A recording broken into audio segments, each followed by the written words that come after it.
I suppose it's the 15th edition of the Kerry Parents and Friends pre-Cheltenham night, charity night. We have an all-star panel as usual. I'll bring them up. We're all here. We're all okay. We'll kick off. So you all know the story. You've loads of questions. I hope you've an expert panel. I hope you ask them. They have all the winners, and they'll tell you whatever you want to know. Eric is here, our resident panel member, Eric McNamara, all the way from Arkle. Come on, Eric, Bula Boss. 3-time Guinness Kerry National winner. Great friend to the town of Listowel. Always much appreciated, Eric. Thank you very much. Owen McCarthy, where's Owen? Owen, of course, our local trainer out the road in Ate. Look at the stamp of that man. Hollywood job, look. He got a new shirt and all today. Got his hair cut. Jump up there, Owen, boy. Always a man to have a winner in Listowel. Things are going great, Owen, and we're delighted for you. Thanks for looking after us. Berkey Brown. Where's Berkey, our bookmaker? Come on, Berk. Chop, chop. A huge supporter of the charity. A great friend to the charity and a great friend to the Christy Welsh Cheltenham Free. We've a new member tonight, lads, all the way from London town. You're all you're all familiar with At the Races, and of course At the Races are tuning in tonight. They're picking up the Winters At the Races are tuning in. They're picking up the gems of the footage tonight, and they sent over one of our own, James Flaherty. James, where are you? Come up here, James, all the way from At the Races in London. Winters, you better be on your tippy toes tonight, boy. James, you're very welcome. Thanks for coming. How was the flight? Yeah. James made the flight by the skin of his teeth, lads. Thanks, James, for making the effort. Fair play, Chuck. I have to say a huge thanks to a couple of ladies, lads. They're the bodyguards of two more of our expert panel. Patricia Winters. Patricia, thank you very much. You're always minding him, and you always make sure he gets there. It's much appreciated. Thank you, darling. Mick Winters, where are you? You all know Mick, lads. A great friend to Listowel. A great friend to Listowel, and he always gives up his time for the charity.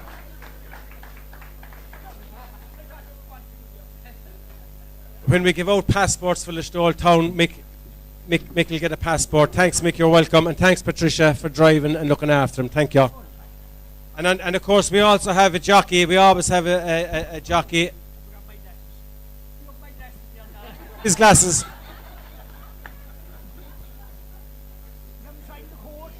Yeah, there's glasses. Oh, they're my glasses. I want them to go away. We have one of Ireland's best young riders up and coming. I'd love to be his age again. He's only 21 years of age. Dara O'Keefe. Where are you, Dara? Come on, Dara. Come on, Dara. Dara's wearing brown shoes, girls, but don't let that put you off. And I want to say a big thank you to Catherine and John. Catherine and John, thanks very much for bringing him along. Catherine and John drive him everywhere, and it's much appreciated. Thanks very much, lads. We have we're going to have David Casey on the Zoom, all the way from Willie Munns' yard, and we have Ryan McHugh from Betfair to let us know where the money is going. And of course, how could I forget? I wouldn't forget him anyway. Our roving Mike. If he ever decides to go for president after Michael D, sure, he's a shoo-in. Lads, I give you Mr. Billy Keane.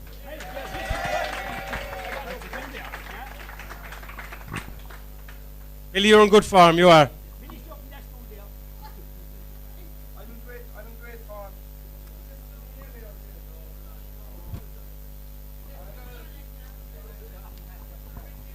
Can you hear me now?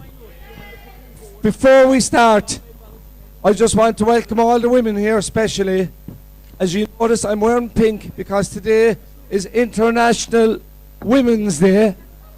And Catherine, you're a woman, as we can see. And now you came to the big Cheltenham night tonight with 2 friends, is that right? One friend. And O'Connor, and the other one then, would you be more intimate, more of a lover than a friend? Yeah, they'd be more. Now, come here. As it's International Women's Day, can you tell us your role tonight? Feed them, drive them home. So you're having no drink? They wouldn't even buy me water. And you're on my what? I didn't even get my waddy this time. So on International Women's Day, the woman, she made the dinner for them. She's not taking a drink and she's driving the 2 of them home. What's happening with the world? Sorry, Pat, get on with the racing there. Thanks, Bill. Fair play, Joe. So, lads, we'll kick off the Supreme Novices Hurl opening race, day 1. Eric McNamara, you might kick us off. Thanks very much. Hello everybody. Yeah, I suppose it's probably going to be a bit of a battle between Nicky Henderson's 2 horses, Constitutional Hill and John Bon, look to be the best in English, and Sir Gerhard from the Willie Mullins stable. Hello. Kilcrot obviously was a bit disappointing early on, and he came good the last day. I think this one could go off to export. I like John Bon myself. He was a very expensive point-to-point horse. Went to England with a huge reputation, and has lived up to it. I feel some people thought that he wasn't over impressive the last day, but I thought he battled it out well now, and I think he'll take a lot of beating. Of the Irish horses, Sir Gerhard is the one that stands out to me. But I like John Bon of Nicky Henderson's pair. Thanks, Eric. John Bon for Eric. Owen McCarthy. I think the declarations would be really interesting. Will Willie Mullins separate the 2? Will Nicky Henderson separate his 2? If so, it dilutes the race quite a bit. I think this time last year the whole country was roaring and shouting about Kilcrot. I saw him the first day he ran. He looked fat in himself and was disappointing, and I saw him in Punchestown when he won, and he looked a different Arkle altogether, real fit and sleek. I think he could be the forgotten horse in the race. I think he represents for great value. Fair play. That's Kilcrot for Owen McCarthy. Is he 6-1? Berkey's Kilcrot 6-1. Is that where he is in the market? Kilcrot is 6 or 7 to 1 at the minute. Yeah. We went. We were doing a preview in Blennerville last Thursday night, and at that stage, the exchanges were saying that it was take your pick, who'd go where in this race. But it is telling us today, if they are to go by now, it can flip again. Is that Willie's going here with Dicer Dynamo, and the other horse, and Sir Gerhard is going to 2.5 mile. I thought myself, if Sir Gerhard went here, he'd probably start favourite, but I'm not sure the other fella will start favourite.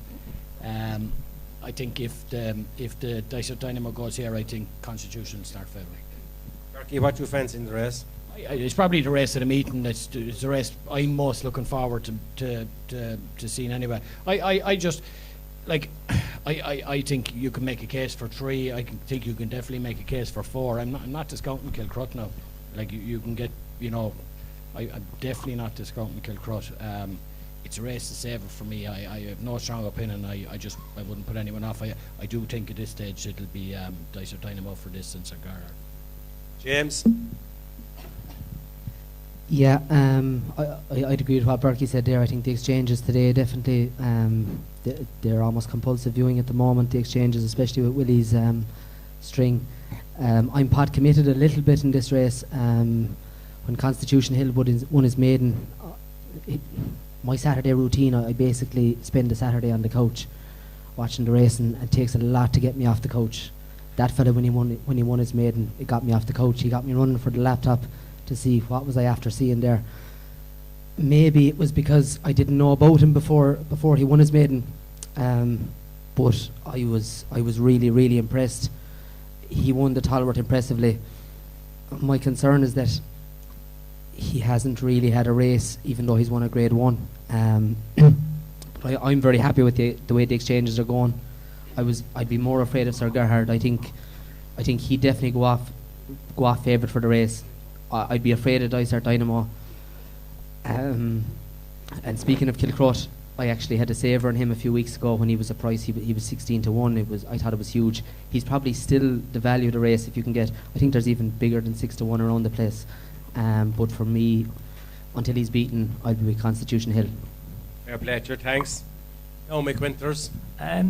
Constitution Hill, I think Nicky Henderson's horse. I think, they have problems to do when John Bunn, like he looks a fine tough horse, but he looks a small bit suspect in his races. There might be a little bit of class wanting there. So, and look, the Irish, every year they're winning off of them, but I'd say Constitution and Nicky Henderson's. And I have just one question. I won the coach alone, that you're so mad about the coach. I have trouble getting off it. That's my bit of peace for the week. So yeah, I'm on my own during the day. Yeah.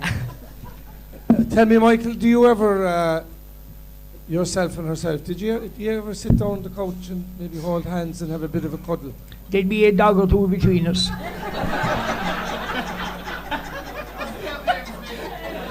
Or maybe a goat, even a goat. So, Mick, what you fancy in the race anyway? It's Constitutional Hill, I think that, yeah, but look, it's wide open. All those horses, the Willies and all of them, get on. They're all top horses. Do you know what I mean? But I know, man, you like to have a bet. What makes you like Constitution? Well, I only saw him on the television winning, and I couldn't. It's just not the way you'd see a horse. And most people make up their opinion. They might know form or packs too much on the thing. And I saw John Bunn plenty, and when he won his point to point, the lads behind him thought, oh, these horses, he made ferocious money. It's a small bit of a stitch up. But sometimes these tough nuts keep coming, like, you know what I mean, keep going. So, but I think he'll be found out for class. Lara? Lara, you're supposed to be saving me there. He hasn't too many questions. I'm a big fan of Dysart Dynamo here. I thought he was very, very impressive the day he won in Punchestown. I thought it was a spectacular performance, the way he galloped and jumped and, like on the ground and everything. He just looked a real monster that day. I think if Sir Gerhard, for me, I think they'll split up. And if that's the case, I think Dysart Dynamo will take all the beating. Constitution Hill has been very impressive. John Bunn, I suppose you could say he's been workmanlike in his couple of starts, but I think I wouldn't take any. I think a stronger run race and everything, we'll really see what he's made of in the Supreme. But I think it's Dysart Dynamo all the way for me. Lovely. Billy, any questions from the floor? Any I just want to ask you one question about Constitution Hill. First race of the meeting, hasn't ran too many races. Big huge cheer, an awful lot of excitement. Will it get to him? An experienced horse. Get to who? It's a Constitution Hill. No, I don't. If there was any horse that it'd get to more, I'd say it to be John Bunn. The way he's raced. Even I see him. He did a workout and it was at Kempton there a couple of weeks ago, and you could see like he sweats up and everything before him. But so we'll watch out for him. Yeah. Is there anybody sweating up yet? It's very warm in here tonight. Christy's probably getting the oil half price, knowing him. I just want to ask, probably the best judge in the hall and the handsomest one of the Sheehies. Oh, by the way, Christy, on International Women's Day, where's your wife Mary tonight? Who I played Spin the Bottle with long ago. At home dressing the bed for me. Well, I hope you untidy it later on, Christy. Declan Sheehy is here, the bookie. And I just want to ask you, Declan, you're also wearing pink for International Women's Day. I'm not wearing pink today.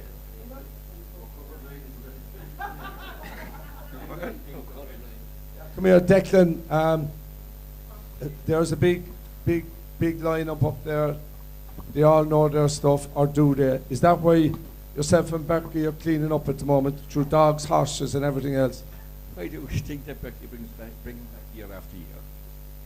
You saying that Berkey, the boys are on the take, and Berkey is dropping them a few quid to give out wrong information? No, I wouldn't put it like that, no, Berkeley. You put it. Hold on now, Berkey.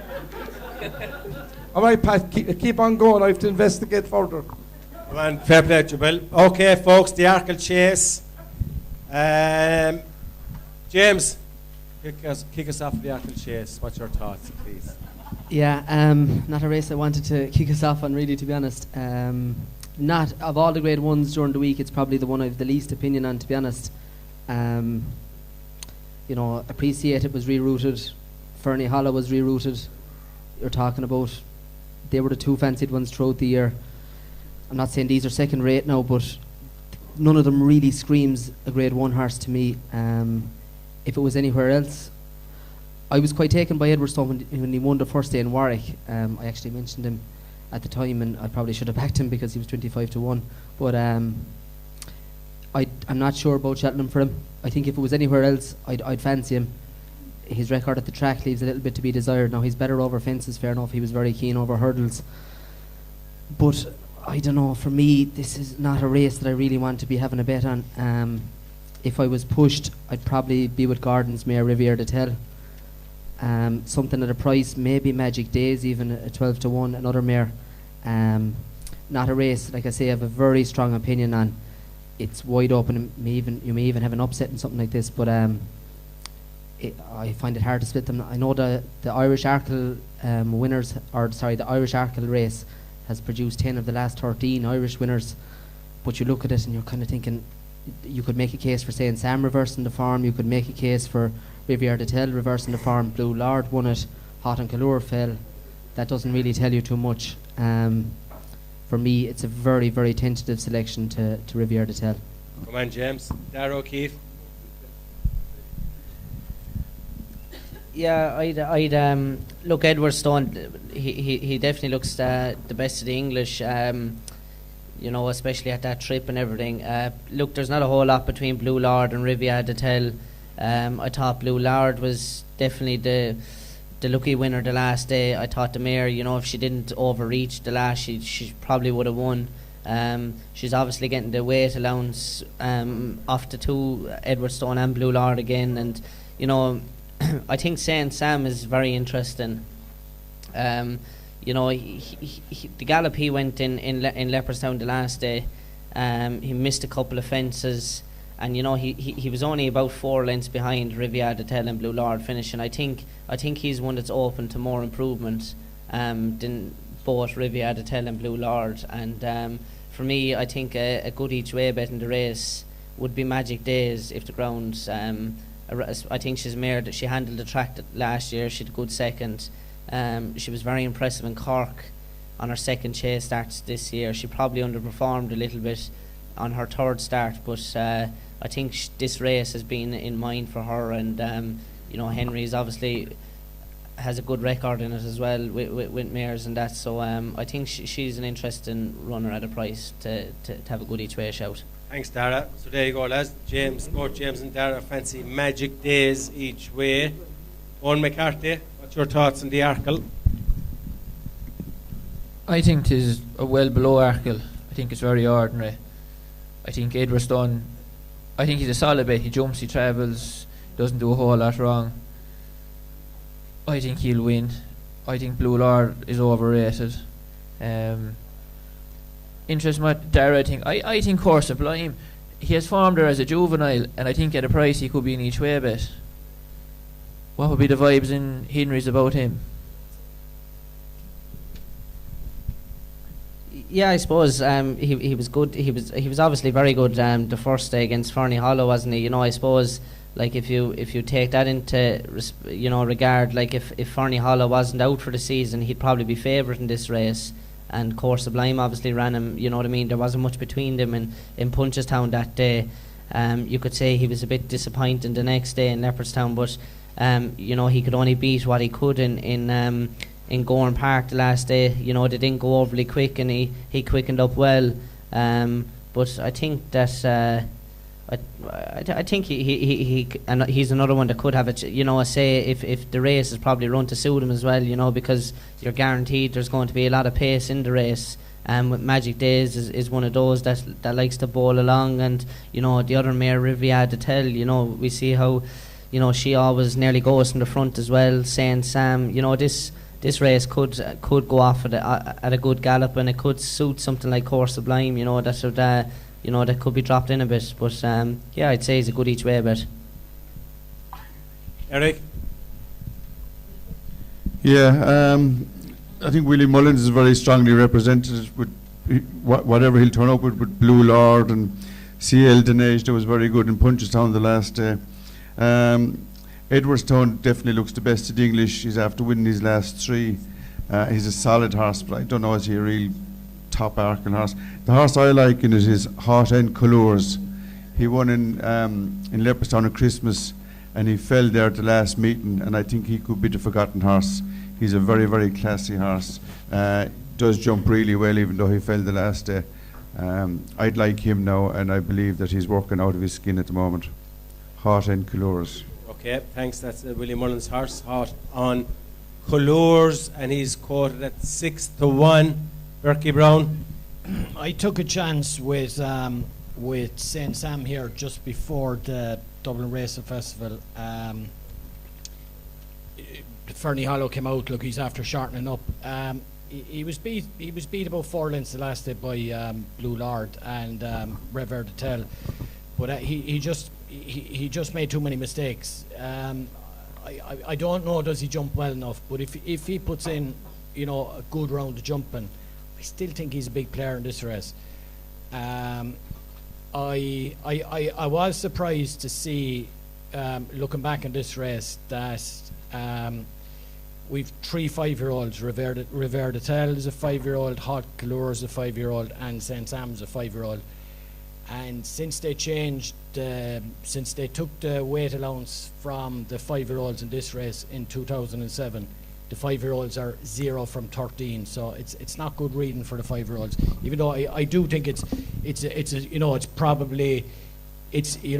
not a real good Arkle that we've been used to seeing for the last number of years.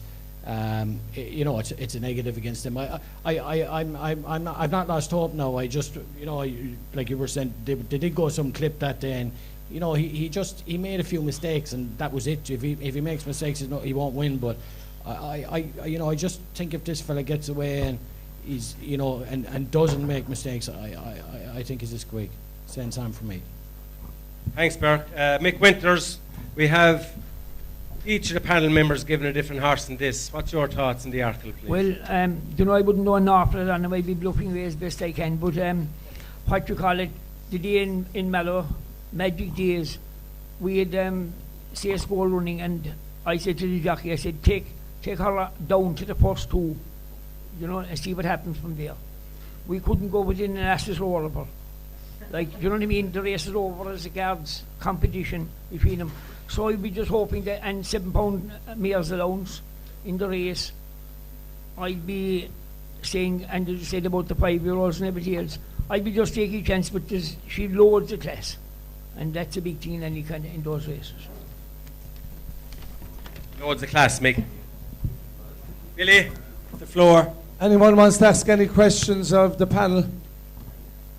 I was thinking there's one there, El Barra, one of Willie's at 66-1. I never saw one of Willie's at 66-1.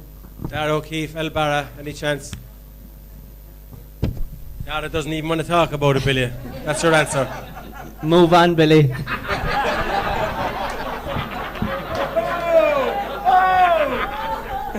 Dara, I'm going to put it up to you. If El Barra wins, I'm definitely going to throw a 5 each way on it. Berkey, where's Bags? I'm not talking to women, of course. A 5 each way, a 10 each way, 66-1, El Barra. And if I win, I tell you what I'll do with you. I'll give you 100 to 1, but it's not a free bet. And if he doesn't win, you get your money. Are you paid down now? Berkey, do you take cards? Well, all I can tell you, we have David Casey coming on there in a few minutes, lads. We'll ask him. Yeah, he'll tell you about El Barra. And if he wins, Dara, you're too young to get a drink. But we'll give you a club orange and a bag of potatoes. Go on with the next race there, Pat. We'll be here all night. No questions. You're happy out. Okay, champion hurdle. Okay, Mick Winters, Honeysuckle. We won't spend too much time dissecting this race. If she doesn't win, what wins the race? I'd say Honeysuckle needs a right good pace, which he'll get in the race. Appreciate they'll probably try and come wide and hope that Rachel will be on the rails or whatever.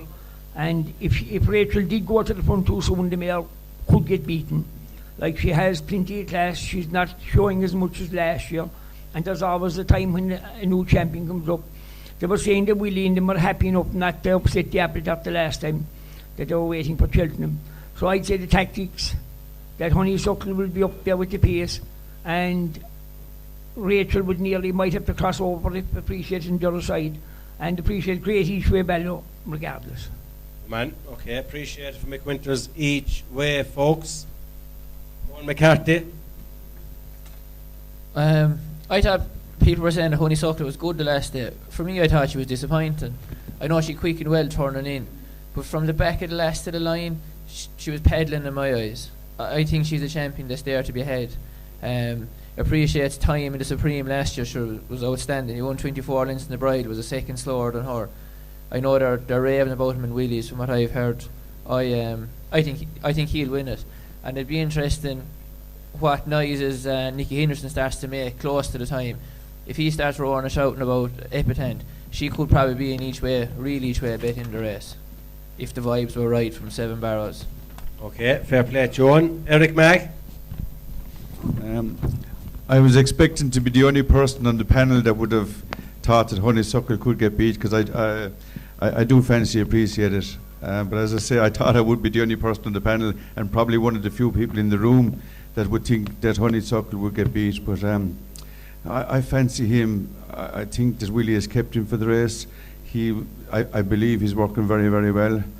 And I think she'll go to the front early in Cheltenham. She always goes to the front before the second last. Rachel does on her. And I just think Appreciate it'll come and do her. Nicky Henderson is raving a bit again about Epitant, but I wouldn't have him. And the other horse that people are talking about is Tia Hoopu, Gordon's horse. Robbie Power rides him. I couldn't have him either now. I think it's a 2-horse race, but I fancy Appreciate it. The lack of a run, Eric. No, make no difference whatsoever a horse out of Willie Mullins. He has proven that for years and years and years. That would not bother me. Okay, thank you. James? Yeah, I'd agree with Eric there in terms of, like, if you were keen and Appreciate it, he did it with Covega. I know it was the mare's hurdle, but did it with Payne Hill, I think, did he? Yeah, a year of an absence, so nah, that's I wouldn't see that as an issue coming from that yard anyway. Definitely not. It's not like they haven't plenty of trial material above there anyway. Yeah, like, would I back Honeysuckle at odds on? No, not a hope. Would I lay her? Maybe. The problem is when you're laying her, you probably don't have too many to run for you. Like, she's beaten all the rest of them. Appreciate it is probably the one. So if you're going to have a bet in the race, you back it each way. You get your money back more or less. That's probably the safe play, and that's probably the bet in the race. If he's anyway right, he's going to be in the 3. 7-2, you'll probably get 4-1 in the day. You get the bones, your money back. I'd be a cautious enough punter, so that'd be my play in the race anyway. Fair play, thanks, James. Dara, you're blowing Henry's a couple of mornings a week. Tell us about Honeysuckle. I think the lads are being very harsh on the mare, to be honest. As we go on about the rest of the races, there's not too many horses in Cheltenham that are 14 out of 14, and to me she looks spectacular. You can say what you want, that she wasn't impressive the last day. She still won a grade 1 by 7 lengths. She kicked her on, after jumping the second last, and Honeysuckle always goes to the front, slows down, pops the last, skews out over it, but she still beats them all. This time last year I remember people saying she doesn't jump like a champion hurdler, she doesn't do this like a champion hurdler, but she still won the champion hurdle, and she pissed in. So I think they're being very, very harsh on her. You can say that she hasn't made anything like Appreciate it, but I can tell you that Appreciate it hasn't made anything like Honeysuckle. And I think it'll be a spectacular performance for him to come on and to give her £7, but to me she's a true champion, and I think she'll win. Can I just ask you there, Fair Dara, play as to well, Dara. do you think that Appreciate will try and make all here? Would you try and pop him out? I think he will. He booked him out in the Supreme Novices, didn't he? And you know, I suppose it'll be hard. Not so sleepy. Normally, Hughie Morrison's horse, he normally goes in the front as well. And you know, I'm sure Rachel will keep it very simple on the mare. She lined her up in the wide outside the last year. She followed him way around, and you know, again, as I said, I think if she she'll kick her on soon enough. But I think if something goes with Honeysuckle, you know what I mean, she'll keep going. I'd put it down to the last day in Leopardstown. You know, she went to the front and nothing went with her. You know, it doesn't seem to bother her where, you know, she rocks up over 2.5 miles, she wins. You know, good ground, slow ground. She just ticks all the boxes for me. So I think she'll do everything right on the day, and I think she'll win. Just Dara, going into next Tuesday's champion hurdle, is she as good as, if not better than she was last year? In your opinion? Yeah, in my opinion, I can't see why any of her preparations have gone anything. You know, she's rocked up in the Hatton's Grace. The year she won the champion hurdle, she won that. And, you know, she's done the same. And she was impressive to me at Christmas. She might have skewed over the last or whatnot. But, you know, as I said, I think she looks great at home and everything. And, you know, I'm sure they'll be confident going there today with her, you know. Fair play to you. Thanks, Dara. Any questions from the floor, lads? Anyone fancy anything else besides Honeysuckle or Appreciate It? What's it called? David Pipes horse, Adagio. Eric Mack. Can you see it? Couldn't see it good enough. Mick Winters, Adagio. No, Mick doesn't know it. Anyone else? No, all okay. Just a quick word, lads, before we close day one. We have the Mayor's Hurdle, the Boodles, and the National Hunt Chase. Any word? Anyone fancy anything in those races? Dara?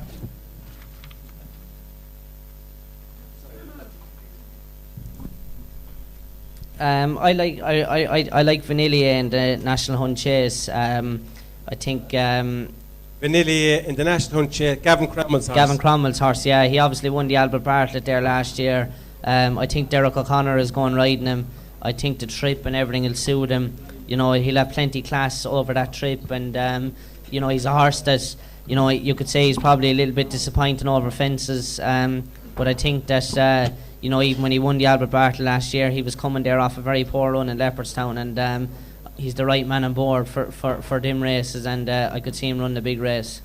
Okay. Mick Winters, anything else on the card? No. No. Owen McCarthy, Boodles. There in the mirrors, I think if Royal Cahala turns up there, I'm not sure if she will. She's a great bet at 5-1. And Miss Milner, Paul Nolan's has very solid course form. Maybe at 8-1 might be in each way interest. Okay, thanks, Owen. Eric Mack. Yeah, I like, in the mare's race, I like Lucy Wadham's mare, Martello Sky. She won very well in Cheltenham around Christmas time, and she followed up in Sandown. I was watching on television one day. Martello Sky, Lucy Williams could have a good chance in the mare's race. Thanks, Eric. James, any other races stand out for you? The mare's race looks wide open. I played Heaven Help Us at the start of the year at a big price. I think she was 33s. I've gone a bit cool on her, to be honest, after the last day. I'd like to have seen a bit more now. I know she's better over 2.5, but she's a good Cheltenham record. She was impressive in the Cardinal Cup last year, but that wouldn't be one of my standing bets of the week, really. I think Statler's vulnerable in the National Hunt Chase. I think he's one of the favourites that is there to be shot at, really, to be honest. I a bit like Dara, I like Vanillia, course form. Gavin Cromwell, deadly at getting him at the festival. I think he's 3 winners from a small pool of runners in the last few years. I think he'd be the one that I'd take him on with, but I just think he's vulnerable. I'd have Run Wild Fred and Vanillia ahead of him, to be honest, and at a price even on the ropes from the Mullen stable, even though he's apparent second string. But if he went in it, I'd give him a squeak as well. I just think Statler, I could see him beating anyway. Okay, thank you. And Berkey, the other race on day one, anything stand out for the lads? No, I liked Willie's Burning Victory. I'm a fan of hers in the Mayor's Hurdle. Been there, done that. She's won here before. Has had a nice prep she's the one for me if I get any. Cash, did you want to say anything? Any questions, lads, on the other few races on day one? You all happy? Billy? Will we move on to day 2, Pat? You're happy, Bill? Oh, look, Christy likes a break sometimes. We move on to day 2, so we'll they keep it can sell a rolling. bit more drink. I don't know what you want to do. Day 2, lads, opens with the Ballymore. Darragh O'Keefe, kick us off, please.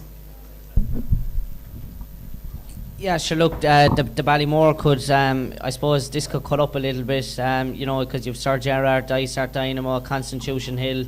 They're all in the betting for this. But I really like Sir Gerard in this race. I think the trip and everything it would be no bother to him.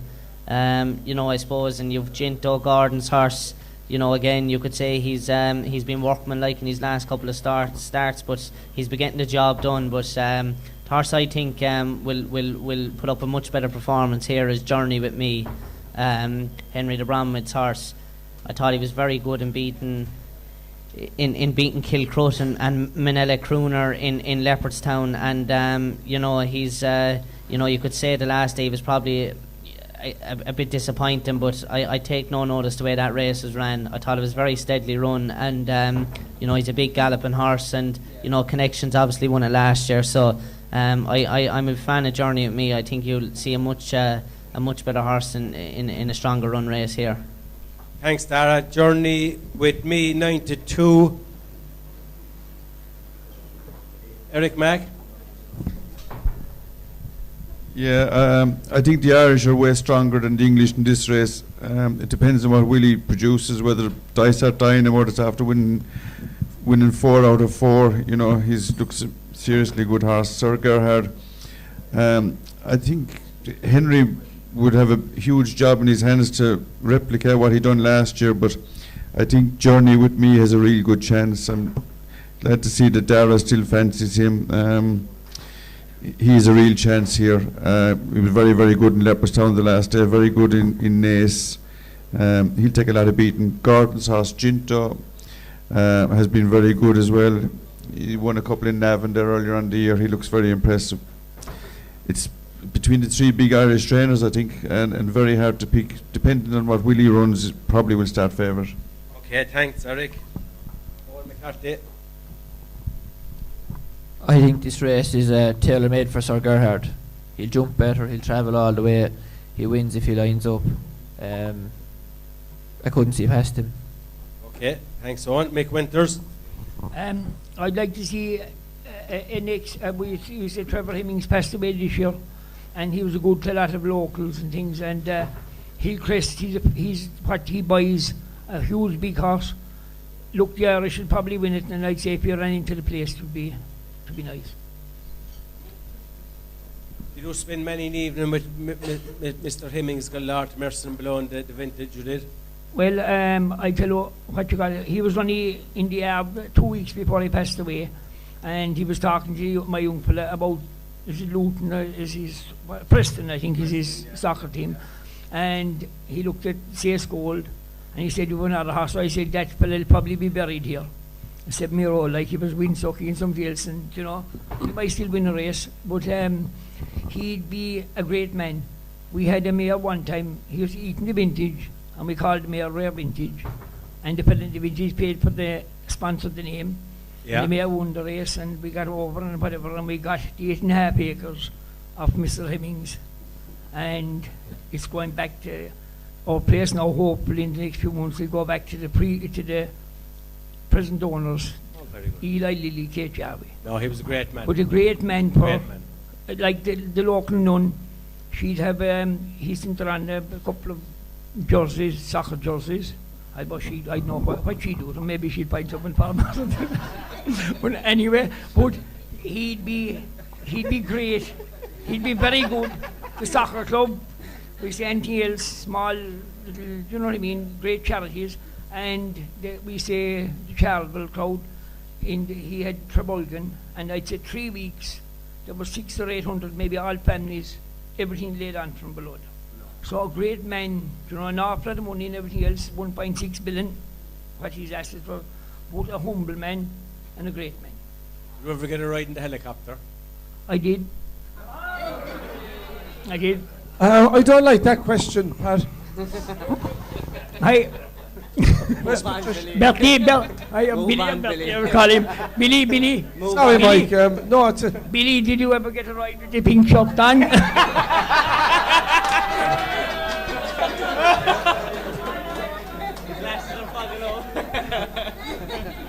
the night isn't over yet, Mike. Well, you were waiting a long time before waiting until tonight. But all jokes aside, Trevor Hemmings came over from the helicopter one day and I was riding, and a lady from Jimmy Garden, but she saw back, so I was riding a bareback and I was over. And a lady. Good mare, a good mare. Yeah, shouldn't too bad in there, but Trevor was half afraid to get out the helicopter, I suppose, in case he'd be able to jump down top of him. But the pilot, he was around, and I said to him, what will you be doing now for the next few days? He said, I'll be going back to refuel in Pavenport. So I suppose I've gone being for like myself, I'll go with you for the spin. You see? So Trevor came down to the yard, he said, tomorrow morning, he says, you're going for breakfast to Pavenport, the Latterby. And we sent his helicopter, I thought she'd be bone shaking up, but she was hovering over. And we had a lady walking the yard, and she John Wayne Court was pouring rain the same morning, and she was fairly cantankerous to say, and she said, where's Michael? And whoever was with him said, he's above in the sky, and she said, that's the right place for him. But in fairness now... A good name for a horse, Mick, above in the sky. Yeah, that's it, yeah. No, he was a lovely man, Trevor Hemmings, yeah. Yeah, great man. You're all happy? Billy, any questions from the floor? Are all your punters happy, Bill? Does everyone have any questions? Okay, move on, Pat. Move on. We'll go on to the Brown Advisory Novices Chase. We'll play to Berkey Brown, sponsored this one. Big round of applause for Berkey. Fair play to him. Berkey will let you kick it off, so you're sponsored. I never got anything but bad advice from him anyway. Kick on, John. The Brown Advisory. James, kick us off there, the Brown Advisory, lively. Chop, chop. Yeah, I suppose again, it's a bit like what'll Willie do now. It looks like Galloping the Champs is going the turners, judging by the exchanges again. Darragh might tell us, is there any chance Bob would be redirected? No. Yeah, Braveman's Game, look, he's done nothing wrong. The only kind of inkling or doubt I have about him is, like, we haven't really seen him come off the bridle. We saw him come off the bridle last year at Cheltenham, admittedly over hurdles, but I'd like to see that. I'd imagine he's going to have to come off the bridle to win this. At the prices at the moment, I'd probably be on Capadano. Maybe it's a telling fact, the fact that Galloping des Champs is going in the turners. Maybe they like Capadano. I don't know. That's stable info. We can ask David Casey later on about that. But yeah, I think I thought he made Bob Ollinger work hard enough the last day. Harder than most horses have made him work, to be honest. Over a trip that's probably short of his ideal. I've been waiting for this fella for a long time at 3 miles. You think this is his day, so Capadano? I think 3 miles is his ideal. Look, he unseated the last day, which isn't ideal going into Cheltenham, but at the prices, I definitely back him at 6-1 before I'd back one of the, would say, Braveman's Game at 7-4. Like, Braveman's Game is a worthy favourite if Galloping des Champs doesn't turn up. But if I was having a bet at the current prices, it'd be Capadano each way. Thanks, James. Owen McCarthy. Just going on Braveman's Game, I read an article on Paul Nichols, and he said he didn't want to go to Cheltenham, that it was the owners that he'd rather go to Aintree, that he thought the horse would suit the horse better. So that would have to be a huge negative against him, that the trainer didn't want him to go there. I think Lomprezi, in my opinion, represents the best of the English. I think he was very good the last day. But like that, I'd be a fan of Capadano. I think he's crying out for this. Right. Eric? I think in all these novice races, the Irish have an awful lot of strength and depth. But I think of all the English chasers that I've seen for a long time, I think Braveman's Game is the best I have seen for a long time. As regards a 3 mile chaser and a likely Gold Cup horse in 12 months' time, and I think Nichols has just been overcautious because he has a really, really special horse in this fella. And I think if Willie takes him on with Gallop and the Champs, we might beat him, but there's no other Irish horse will beat Braveman's Game, in my opinion. Come on, fair play, Derek. Thanks for that. Mick Winters. It's hard to say much more than is already said, I suppose. The Braveman's Game, did he won the Haydock, did he? Yeah, I think we were there that day. He's an out-and-out steer. It depends on how classy, I suppose, Willie's horses are, isn't it? 3 miles, yeah. But I suppose if you were to win a Gold Cup, he's the type of horse we look for anyway, isn't he? Yeah. Dara? Yeah, sure. I suppose Braveman's Game, I'd say if I was his connections anyway, I'd be praying to God that the Irish Gallop and the Champs and Bob Ollinger stay away from this race, because I'd give them no chance if the two of them turn up, to be honest. But obviously I'd say they'll obviously go for the turners the way things are being said. So he'd have to have a real chance. I suppose people have, he has been impressive in what he's done. Albeit all his chase starts, like, there's always ever only been 3 or 4 runners in the race, so he's always bounced out and I suppose been able to dictate things. But he's a very good jumper. I've been very impressed with Anisha Williams' horse. His record doesn't lie. He's been very progressive. Lucinda Russell's horse is another horse that's been on the up. Braveman's Game and him have clashed before, but I think the Capadano is very interesting here as well. I think the trip is, I see him win an ace one day, and he made a desperate mistake, and he really rallied from the back of the last. So I think the 3 miles will bring out the best of him, but I think Braveman's Game still sets the standard here. Okay, an English winner, lads. Braveman's Game. Any questions from the floor? Billy? Which one is the best jumper in the race? I know for a fact which one is. Dara, what's the best jumper in the race? Actually, you'd have to say Braveman's Game, definitely. Yeah, I just want to say that you just mentioned it there, Dara, the day in Naas that Capadano made the mistake 2 out against Gellard and Misneil, and like I remember watching the race, and I said I thought he fell and I thought he'd be pulled up, and he actually came back to beat the 2 horses, and he nabbed him after the line, and he ran away from him after the line. Like, I thought it was a phenomenal performance.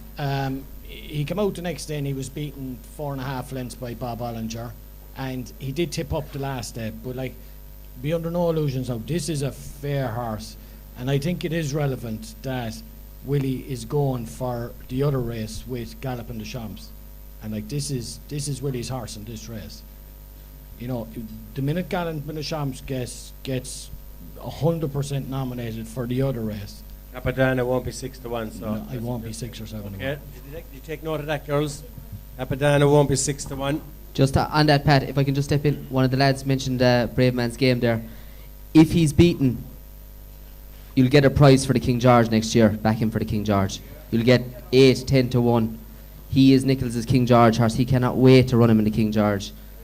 The Irish don't really travel. If he's beaten, if he wins, you won't get the value. So leave But it. isn't that the question? But I know it's the Cheltenham preview now. Oh no, I know, yeah, but he's Paul Nicholls' King George horse, right? This horse will win the King George next year. It's just about getting a prize. But you might get a prize if he's beaten. But maybe Willie Mullins and Gordon Elliott might have something to say, or Henry de Bromhead might have something to say about that. They might, but I think around Kempton. Was Braveman's Game not the be-all and end-all for the English last year, and Bob Ollinger kicked him out of the way? Yeah, you're right, Pat. You're right, Pat. Yeah, I just think around Kempton. No, but the point I'm making, Christy, Braveman's Game has been to the Olympics once, and he got well stuffed once. Yeah. Have you ever seen a better novice? Yes. Yes. What's this? I saw War of Attrition. He was a better jumper. No, he was not bad. He's the best jumper of of a He's not as good as War of Attrition. No. He is much better than War of Attrition ever was, absolutely. He's unbeaten over Finch's Pack. War of Attrition was beaten, right? Is he your nap, Chris?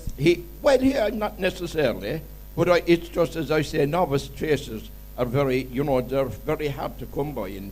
And this horse, we're all saying about the great Gallopin des Champs, right? He was outstanding his first run. His second run, he was no world beater by any means.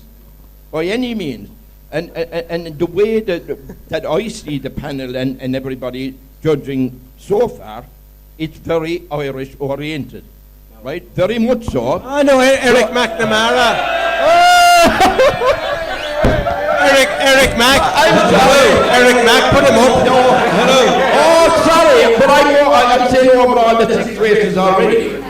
So, look, 2 minutes ago, I said the Brave Man's Game. Yes, potentially I a appreciate Cheltenham Gold Cup horse. Yes, he will be, and James said there he's the King George certainty next year, and I agree with him in that. But it's just that I feel novice chasers, they need to jump, lads. They need to jump. And what I've seen of Brave Man's Game in all these races, impeccable. No mistake whatsoever. Gallopin des Champs made 2 mistakes in his previous race. And one, that's fine. So it's just, as I say, an opinion of mine, which I'm entitled to as long with everybody else. Thank you. And Christy boy, fair play, John. Just for the record, I don't think I mentioned it. I actually backed Brave Man's Game earlier in the year. He's probably one of my first bets. But I'm saying at the prices now, I'm not going to back him at 7-4. Like, is there an anti-English bias in the panel? Just Christy, you're accusing the panel of an anti-English bias. On Pat's point, I Pretty think serious allegation, Christy. the Nichols brothers, Christy Welch, will you put that man out there for insulting the panel? But you can't put him out. He's spending about 30 grand a year here. You can't put him out.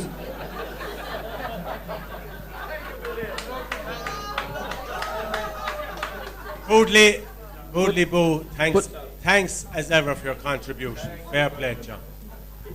Any more questions on the Berkey Brown advice novice chase, lads? All happy? Okay, champion chase. Yeah.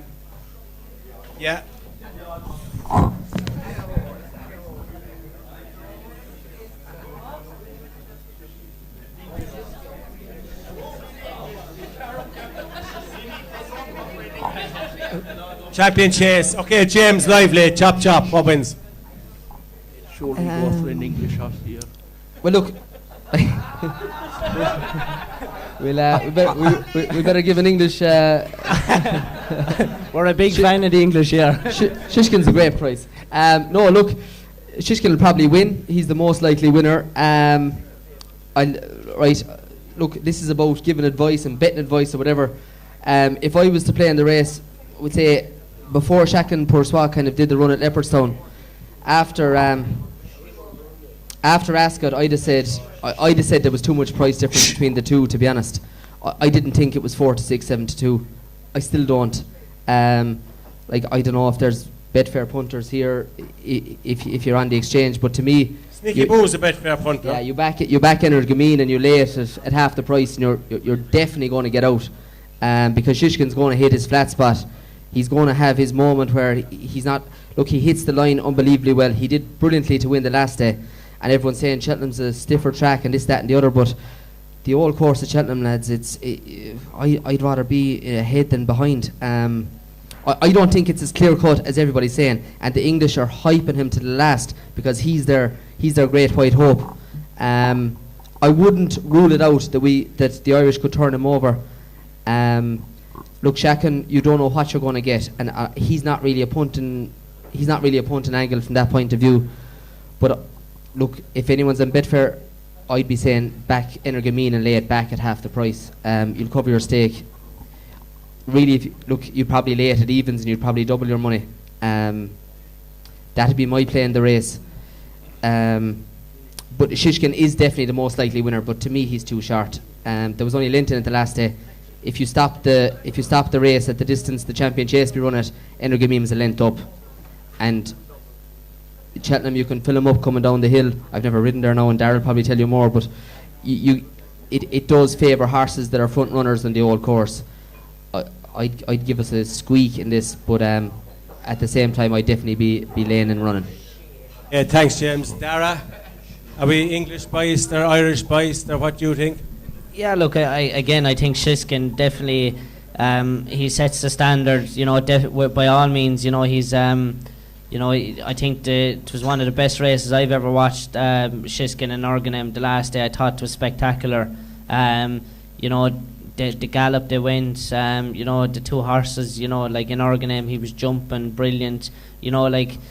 Shiskin made 2 mistakes and still came back and won. I thought it was a hell of a performance, to do that. And I think Cheltenham would be more of a stiffer task than Ascot would. And I think that if Shiskin didn't have the 2 mistakes in Ascot, I think he'd have beat him a couple of lengths. To make mistakes at grade 1 level, and to get back going again, is phenomenal. Like in Organem, look, the winner everywhere, bar the line practically. I think it'll be very hard for an Organem to turn the tables with Shiskin. One thing that's really, I think, listening to Willie Mullins and everybody is how how full of talk they are about Chacon Poursoir, and how much high regard they keep him in. And to me, if he reproduced any of his form in Ireland, we're going to move on in a while and we're going to say how much of a banker Allaho is in the Ryanair, and how Chacon kicked him out in Punchestown. He's just, I know you'd say his best performances are in Ireland, but I think they're going to try something different with, keeping him fresh or something. And I think wherever in Organem finishes, I wouldn't be surprised. I think Chacon will finish closer than he will. But I think Shiskin's definitely the winner. You're both. If I gave you the chance to ride one of the 3 of them in the champion chase next Wednesday, which one would you love to ride? Or Shiskin. Okay. Owen? This is a clear-cut case. Shiskin, easily. Chacon Poursoir will follow him home, and Nuber Negra, I think it's probably a forgotten horse and represents a little bit of each way value, but there's nothing there to touch Shiskin. He done everything wrong the last day and still won. That's why I love Owen McCarthy, lads. Jesus, he's straight. Owen straight in, no kissing. Fair play, John. There's no messing. A few of the girls are down here, Owen. They want shirt. They want to buy it for their husbands and their boyfriends. Where'd you buy it, Owen? It was a Christmas present. Oh, good man, Owen. Fair play. Who was it from? Was it Tony Carey that you trained the winner for? Or was it a beautiful nurse? Oh, the missus. Ah, fair play. Lovely, lovely. Every man should have a nurse. Actually, there's a man over there, he should have a wet nurse the way he's carrying on tonight. Billy, ask Mick Winters his opinion there on the champion chase, please. I was asked... your opinion on the champion chase, Michael? I'd say a great race to watch. Willie Mullins, Chacon Poursoir, he's a grand big galloping horse. He can fiddle and make a mistake and stuff like that. Shiskin is a small striding kind of a horse and makes 1 or 2 mistakes. A great race to watch between Nova and Rigra. Will be behind them watching what's happening. The 2 main contenders do make mistakes, but they're fierce tough horses. I'd enjoy the race now and have a bit. That's great advice. But I wouldn't have a lot of money anyway. Come here, Mick. But come here, I want to remind you about something, Michael. I'd hate to contradict you. That man is sponsoring the whole thing tonight, and you're saying don't have any bets, enjoy the race. Look, come here. And if Christy is drinking 30,000 a year here, Bags is drinking 50,000 above in John B's, and Bags works for Berkey. Come here. And, no, we'll all lose over this. Come here, maybe he might move into your little pub and you get a few pound. I hope so, yeah. Christy has him tied onto the table here when he comes in. I'm going back here now, is it 4 or 5 years maybe, and I have never taken home a Bob Prophet. Amnesia, I think you're suffering from. Amnesia, I think you're suffering from. Because Oh, maybe. I gave your brother a right few quid for you 1 year, unless he forgot to give it you. Oh, well, maybe I'm a small bit forgetful. I thought for a second I owed you money. An unpaid bit, and say. We're quits. I'm happy we're quits. Mick. All I can tell you is every year we get this show ready. Berkey Brown rings me, says, "Is winter's coming?" Here's 100. I suppose you'll definitely 200 off me, haven't you? So if you don't get paid for the night, you're guaranteed 50 quid somewhere off me. We're going to go quickly, lads, to the rest of the race in day 2, whatever you fancy. Dara, kick us off. We have the cross-country chase, the Grand Annual, and of course the champion bumper. The cross country, I think, is you know, I suppose Tiger Roll's the people's horse after winning 2 Grand Nationals. You know, they seem very sweet in him at home. We'll be having a break in a minute, lads, so bear with us. I think he was working around Leopardstown yesterday, and Gordon seemed to be very sweet in him, and you know, I suppose to be a fairy tale ending, you know, if he was to bow out and win at Cheltenham again. And I think if the ground is not too soft, I think he's every chance of doing it. You know, he obviously comes alive when he goes over there, and he's one for me that I think has a big share. Look, the champion bumper is going to be, you know, it's probably going to be one of the races of the week with Facile Vega and American Mike. You know, you couldn't. To me, I can't separate them anyway. I think that's definitely a race to watch, because you know you never know with a bumper horse how much they have left in the tank. Facile Vega was very impressive on both his starts around Leopardstown, but equally impressive is American Mike. You know, around Navan and down Riley, I was really impressed with him. And Gordon and Jamie Codd, you know, they're not running scared of any of the Willie Mullins gang in that race, and I think that's going to be a real one. But I think Tiger Roll, I think to be great for racing if he could bow out and win another race at Cheltenham. Thanks for that. Mick Winters. You must be trying to in a hurry home, and I promised where you covered all the races.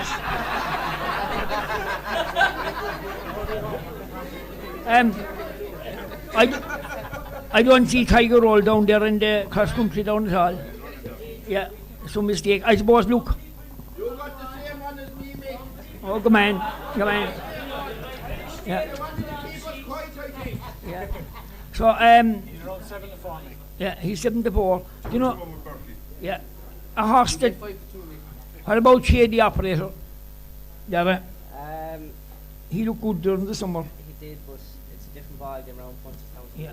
He hasn't enough experience on it. Yeah, I don't think he's ever ran there. I think no, he's never ran the Cheltenham Festival. Yeah, well, that's enough. What do you fancy in the book? What have I written down here? I must see. Yeah. Willie Mullins made out of Quebec. You mean what the Patricia write down? Yeah. No, I did do more homework than that. It came from England, actually, a cousin of mine. With the Quebec, like, if the one out of her, Facile Vega was to win it, it just shows you pedigree breaks out. Yeah. Even Dara here, his father's here, and his grandfather's here. And, well, his father was a good jockey. No, sorry, his grandfather was a champion amateur point-to-point rider. And that right, put her hand up there, look at, and you're a young fella. Hey, put her hand up. Look at him there with the grey hair, and he have a full head of hair. And the young... Johnny O'Keefe, is it? Johnny O'Keefe, he was take Connie Bahan. He took over from Connie Bahan, isn't that right? Yeah. So I suppose... Johnny, you're welcome to the store. Thanks for coming. Fair play to you, Johnny. Brishan and Dukas, Treholen and Quit. Yeah. No, you keep that for your next programme on television. The way things are going now, Mike, there mightn't be a next one. You've taken over completely. Mick, how wins the bumper, Mick? You know, there's Gordon Ellie, South American Mike, they make him out to be so, and I suppose he's fierce amount of ammunition there, so he's going to be huge. And the Quebec is Willie Mullins one, so look, I'd say you take your picks really. Okay. Owen McCarthy, anything under the card? I think the Facile Vega is the lay of the week. I'd lay him all day long. Why? American. One has the worst record for favourites in the whole week.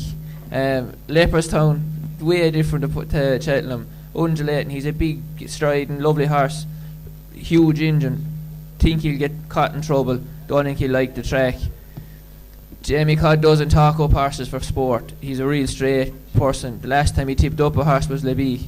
He won a 33-1. He's raving about American Mike. I think American Mike will win. Thanks, Owen. Eric Mack, bumper.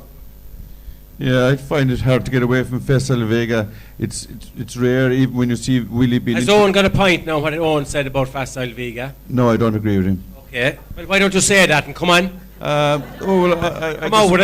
It's rare that you see before bumpers, when you hear Willie Mullins being interviewed before the bumper, after having 3 or 4 winners on the day, that he talks up a bumper horse like he's been talking up this horse. He really thinks that he's the real deal. I think it'd be very hard to oppose him. Just one other point, you were talking about the champion chase there, the 2-mile champion chase. It'll be very interesting to see what Paul Townend rides in that race, whether he picks Energanim and thinks that maybe he's not good enough to beat Chiskin, whether he'll go for Chacan Poursois, who is a class act but has been disappointed when he goes to England. It'll be very interesting from a point of view which of the two he picks. Yeah, well done. Any questions from the floor, lads? You're all happy. We have David Casey. John, one second. Sorry, Sean. Could Redemption Day be a bit of a forgotten horse? Redemption Day in the bumper. Could he be forgotten horse? Dara? Redemption Day. Yeah, sure. I think a lot of these could be forgotten. Like Redemption Day, like he's done nothing wrong. You know, like he won around Leopardstown. I don't know. Does he have the stride for Cheltenham on a Redemption Day? Or Owen, has Redemption Day the stride for Cheltenham? Or You'll be mocking him now. Yeah, no. We'll see in a few days.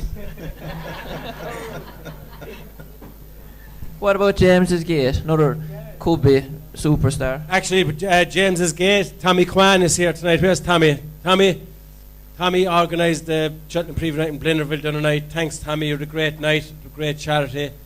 And Brian Cooper said at Tommy's night in Blennerville the other night. What did he say? James's Gate was a fucking jet. That was Brian Cooper's words. Remember, James's Gate is a this fucking time last jet. year, Kilcroot wasn't going to be beat either. Yeah. But lo and behold, he was turned over. Just going back to the cross country race there. Garden Elliott was at preview with us in Blennerville last Thursday night, and just touching on these 2 races, he just particularly said about Tiger Roll. He just said, I have this horse exactly where I want him, and I know where I have to have him to win this race. And I have him exactly where I want him. He said he will win. He was fairly bullish about this fella. Yeah. Thanks very much. John? What? Tiger Roll. Gordon Ellis said Tiger Roll is a certainty in the cross-country chase. Just for Christy down there, he's looking for another English winner. Shh. 2 seconds, lads. We're nearly there, half-time. In the Carl Cup. Cup, come on, James. He's a bit of a price. You're going to get each way 5 or 6 places. I like Owl Road. He's only ran beyond 2 miles once. He won at Cheltenham course and distance farm. He beat Unexpected Party that day, who is 8-1. He gave him £14 and he beat him 2.5 lengths. I think he's given him £3 at Cheltenham. Not 100% on that now, don't quote me. But it's certainly a lot less than the £14 that he gave him that day. Who trains at James? Twiston Davies. There you go, Chris. 14-1, 6 places, back him each way. Yeah, we're going to go to, before we go to David Casey, lads, as you can see, we've 2,300 raised for the charity. Bridget O'Connor, fair play to Bridget. All these people are online. Tommy Kwan, all the way from Blennerville, €100. Thanks, Tommy. Bernie Daly, Mr. Keith Murphy, Daisy, it's all coming in. Thomas Stack, thanks, Thomas. John and Helen O'Connor. Eileen Sheehy, it's all counting up. We appreciate it very much. Eleanor, a few words from Eleanor we have here. Eleanor, where are you? Oh, she's outside. Well, there you have it, lads. Look, Caring Parents and Friends was formed in 1973 to provide a community-based service for adults with an intellectual disability and their families. It's a fantastic charity. It's all appreciated. Thanks very much. The donations coming in, we'd like to thank everybody. Michael Moran, 200, top donation. Michael, thanks very much. David Casey, this is Willie Mullins's. The man that tells Willie Mullins what to do.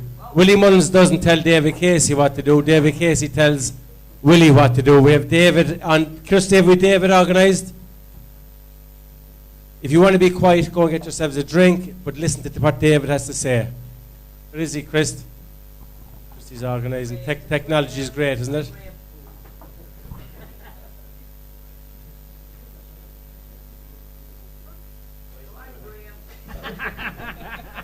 Man, John. Folks, just explain, that's David Casey on the right.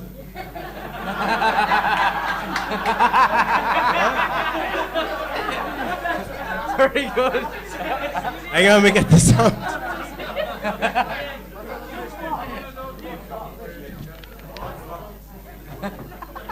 Hang on, we get the sound.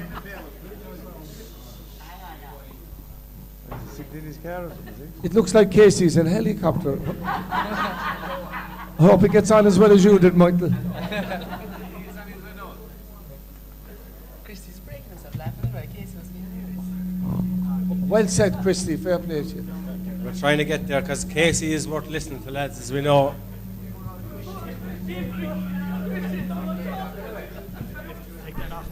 An event in Listowel anytime we needed David to come on board and give his shoulder to the wheel.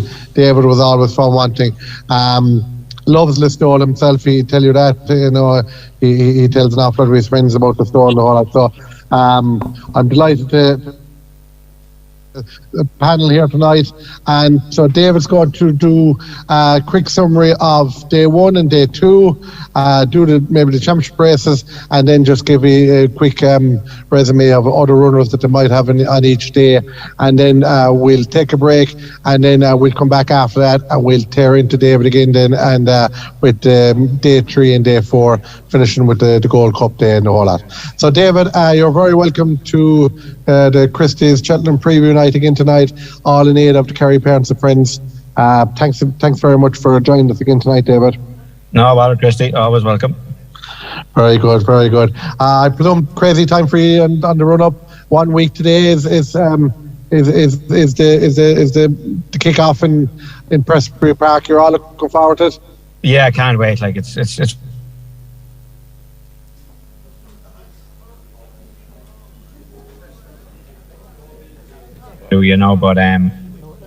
but hopefully, listen, we'll do our best to keep them in one piece anyway.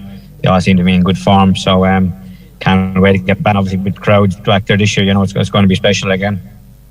That's fantastic, yeah. And I'm sure you kind of warmed up well there the last couple of days. Now you've had a nice couple of days in Leopardstown.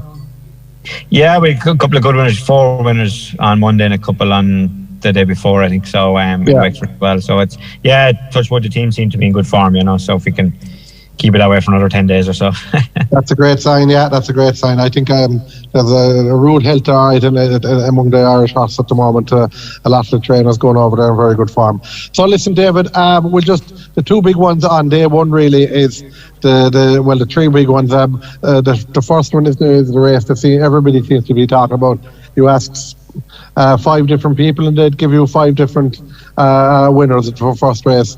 You have Constitution Hill, Sir Gerhard, Dyson Dynamo, John Bon, Kilcrow. 3 of the top 5 that I just mentioned there are from your own stable. What way are you leaning at the moment, or how do you think it'll pan out for the first race, the Supreme Novices? I think this is the strongest novice of the week. I think it's the most competitive race, and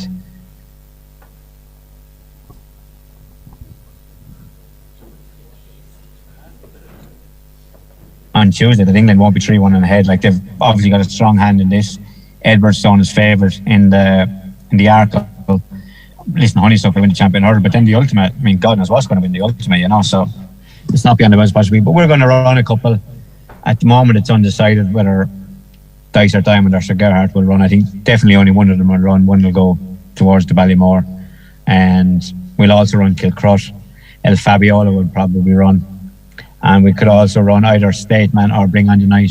Both are run by the same owner, so I imagine only one of those will run. So I think we have a real strong hand, and I think whichever of Sir Gerhard or Dysart Dynamo runs, I think will take a lot of beating. And Dysart Dynamo was flawless the last day in Punchestown in the Moscow Flyer. He put up a huge performance. He wears his heart in his sleeve, but he's a real strong galloper. He doesn't know when to quit. And Sir Gerhard, he's got a huge amount of class. He's the Cheltenham bumper winner from last year. We saw in Leopardstown at Christmas, and obviously the Dublin Racing Festival, how good he is and the pace he has. Could have jumped a bit better, obviously, in the Dublin Racing Festival, but we think we've ironed that out. He was actually electric on the curve this morning. He jumped really, really good. So we're looking forward to it. But I think one of those two, whichever one we runs, I think will take a bit of beating. Kilcrott is absolutely flying at the moment. He was second in the bumper last year. His form obviously took a couple of knocks when he got beat his first 2 runs of the season, but he won well last time out in a maiden, an ordinary maiden. But he's absolutely on fire. El Fabiola is not without a chance, So, and I think you can't leave out Gordon's or Mighty Potter, who obviously won the Grade 1 at Christmas, So he's probably a little bit forgotten about, but it is a really strong race, and there's a lot of strength in the race. Yeah, that Kilcrott is a kind of a slow burner, and he's just coming to the boil at the right time, So, well, you have a real strong hand in the race anyway. Yeah, like he last year he didn't take a lot of work, and he was very fit. Whereas this year I think he's a bit stronger, and we kind of trained him a little bit like we were training him last year. But actually, it was probably the wrong thing to do. So we've been a good bit harder on him since he got beat at Christmas in Leopardstown. I think it seems to work. He was obviously very impressive in his maiden, and his work now in the last 10 days has been exceptional. Good stuff. So we'll have to just wait and see until the declarations at 11 o'clock on Monday when the 10 o'clock Monday morning. 10 o'clock Monday morning. On Sunday morning. Sunday morning, want to be up early. All right, okay. Right. So remember that now, lads. Everybody in bed early Saturday night and for the 10 o'clock Sunday morning for the declarations. So listen, you're going to be awful hard to beat. Look, no matter what of the big 2 you run there anyway, and so you have a backup plan there as well with them and all that. So look, best of luck at that race anyway. The second big one on that day is the Arkle. Again, like you have. You're nab-handed like with 6 or 7 horses they declared at the moment. What's likely to go on it? Blue Lord will probably definitely run, and I imagine Hall on Colours and St. Sam will run. There's a possibility one of those two could switch to the Turner's Chase on the Thursday, the 2.5 mile race. But at the moment, 3 likely runners. Blue Lord probably looks the strongest at the moment. I would say a lot of people think he was a little bit lucky to beat Riviere last time out, but I disagree. He's a horse that he doesn't do a lot when he gets to the front. He'd be very idle. Paul said he had plenty left in the tank. She made a mistake, and I know he went across her, but Jack never stopped riding. I think he'd have beaten her anyway. It just left our horse in front a little bit longer. But I do think Edwardstone deserves to be favourite. He was a very, very good hurdler, handicap hurdler, a lot of experience, and he's gone from strength to strength over fences. Maybe some of his runs possibly not up to the class, but I think he's jumping. I think he's a really, really fast, accurate jumper, and I think that'll be a huge asset in this race. Interesting to see the ground is slow at the moment; it's soft, and I think with a real strong pace, Edwardstone, he seems to be the last half mile, seems to be his best half mile. So I really think that'll suit him. It'll also suit Blue Lord. He'll like coming off a strong, really strong pace as well. So I think it's between the two, but I think Edwardstone deserves to be favourite. Fantastic, yeah. And Hart and Colours is going in there on a bit of a fall. If that's not the ideal preparation, but no, you'd prefer if he got round. But he went around Navan the other day, and he schooled at home yesterday as well. So so we're getting plenty of experience into him. He's back on an even keel again. So good stuff. Yeah, okay. It's promised to be a fabulous race there again between Edwards.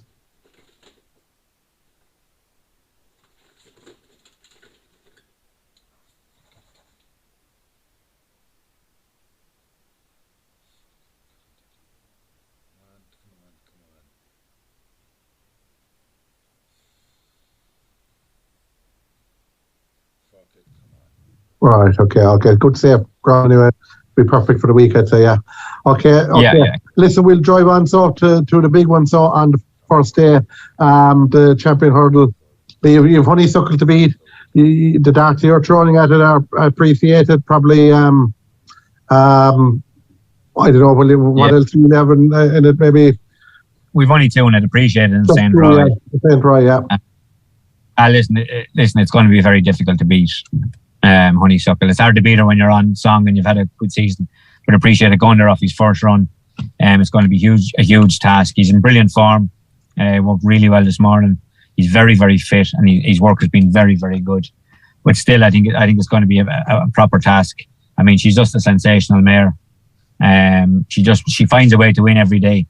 Like even at Punchestown last year when Henry's weren't going that well, you know, he couldn't get one in the first 10. She found a way to win. And visually, to me, she wasn't as impressive in Leopardstown the last day, but she still won 6 or 7 lengths, you know. So yeah, like I think it's to lose. Well, was it your plan to bring Appreciated without a run to Cheltenham, or I know, did he have a bit of a setback before Christmas? Or yeah, just a Christmas. The plan was to go chase him, and he was meant to run in the beginner's chase at Christmas time, and he had a bad foot bruise, and he missed a couple of weeks, and it just set him back, and he was probably only going to have one run maybe the end of February, before he would be able to have a run, and Willie just thought it wasn't fair on the horse. So he just decided to put him away, and then he was ready to run at the Dublin Racing Festival, but Willie just decided to bypass. Thought he was only probably 90% fit, and didn't want to be taken on Honeysuckle 90% fit. Thought it would leave a mark on him. So we've him 100% fit now. He's ready to go. And listen, either way, it's going to be a huge task. But you know, he's very good, and obviously he's got course form. He was second in the bumper, and he won the Supreme last year. So we know he handles the track anyway. And yeah, he'll put up a very good showing. As I say, he's in brilliant order. So but just might fall short of Honeysuckle. Yeah. And what about Donagh Gordon's there at tee up too? He won there at Gordon there last week. Yeah, he was impressive, and he was very impressive in Gordon. Obviously 5-year-olds don't have a good record in the race. To me, that would be a negative. But he looks like a horse that's improving away, and I could see him running a good race. Yeah. But look, if you're on form, if you turn up, you know, you'd probably put it up to Honeysuckle. So should be a great battle to know. And but it'll be some training performance by Willie and yourself if you can get him to cross the line in front after training. It's going to be great, but but we're going more in hope than obviously expectation. Yeah, fantastic. Yeah. And should that they're the first big races on the first day. You're nab-handed in a lot of races. Maybe not the Ultima, but the Mayor's Hurdle, the Boodles, and the National Hunt Chase. The last 3 races on the day, they could be good races for yourself as well. Yeah, Mayor's, Stormy Ireland, Burning Victory, Concertistas in that, and the Chase. I'm not sure which way to go, but I think we've got a strong hand in that. I think Stormy Ireland will take a bit of beating. She's been in very good order this year, so I think she's got a very good chance. The Boodles, Gaelic Warrior, we don't know a lot about him. He's had 3 runs in France, hasn't a run in Ireland, so that'll be a competitive race. I think a lot of horses have been trained for the race. Gordon's 3 or 4 or 5 winners that he's trained specifically for the race. They've caught my eye a couple of times running anyway the last couple of runs. Horses like the Tide Turns and Ebisari, so be interesting to see how much they have up their sleeve. Mm-hmm. And in the 4 mile, now the actual only the 3 mile 6, it's the National Chase. We've got Statler, who I think has got a very good chance, and I think if the rain comes and it does go soft, I think that'll be hugely in his favour as well. Touchwood, he's a very good jumper, and he won well in Naas last time out over 3 miles. He kept galloping well, so he'll run well there. We'll also probably run on the ropes in it, but the heavy ground or the soft ground might suit him just as well. Yeah. Statler will be a lot of people's banker after the way he won last time out. He looked very good. Yeah. So that's the first day down. So Dave, but you've how many be in the bag after day 1? Hopefully one anyway. Hopefully one. Yeah. That's it. You're happy to push him.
And A few quid in it.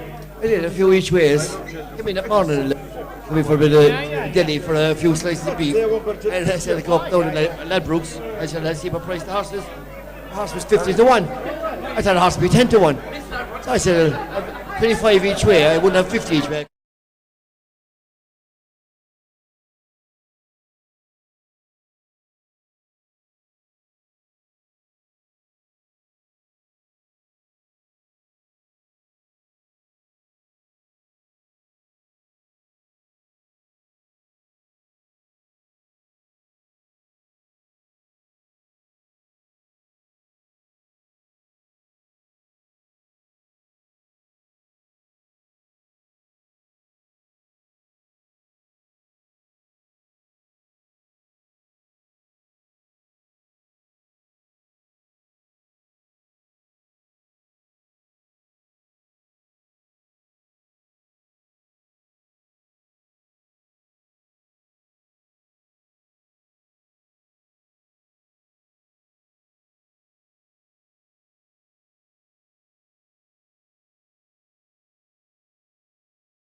That's Ria Dara, one of our own.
On the old cat among the pigeons, it was getting too fucking, fucking. And I agree with you, well, I think, fucking, oh, you need it, fucking. Yeah. Oh, yeah. Ah, you set it up, though. Ah, fucking you set it up, right. Yeah. Yeah. Oh, she's all about him.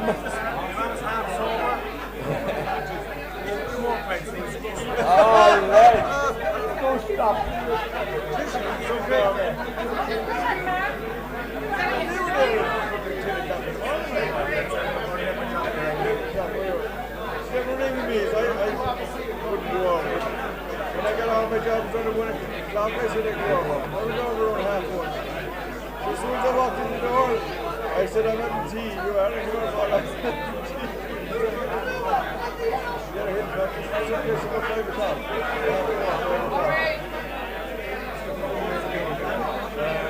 I said, JB's helicopter, is it? Or they said someone's helicopter. It could have been,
Right, lads, we're nearly ready to go. Whenever you're ready.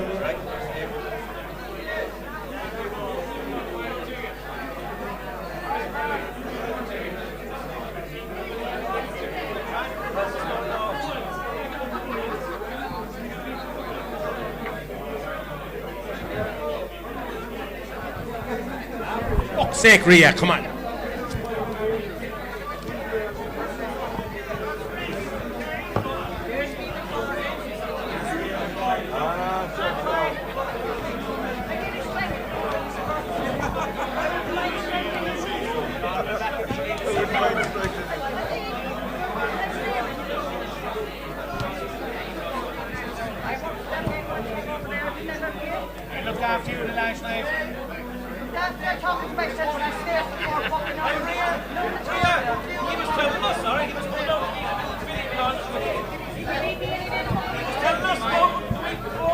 All right, lads. A2.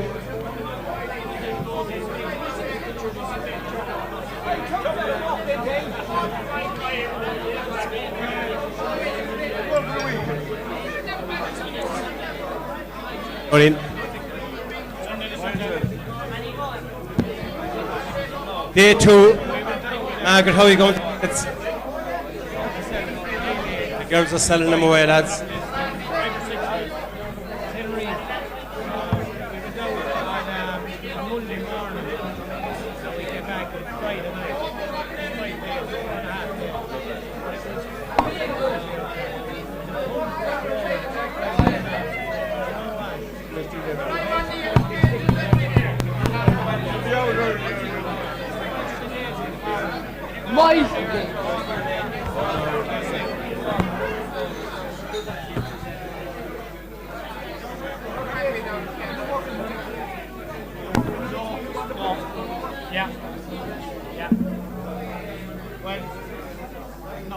Bob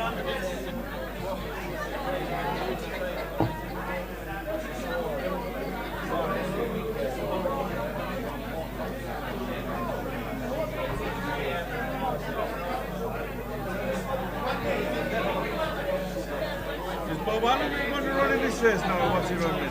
Bob Allen's going in this race now. Turners. Yeah.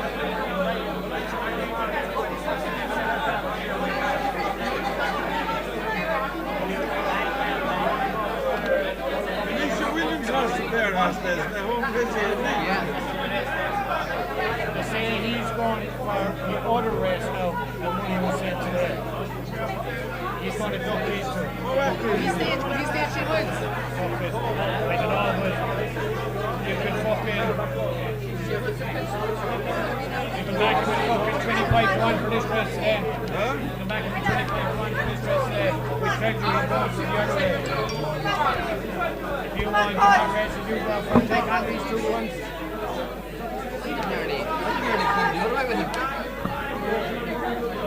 All right, lads, day 3. I think he's on speed. Off we go. You all happy? You got a drink? When it comes to 2 miles and jump out.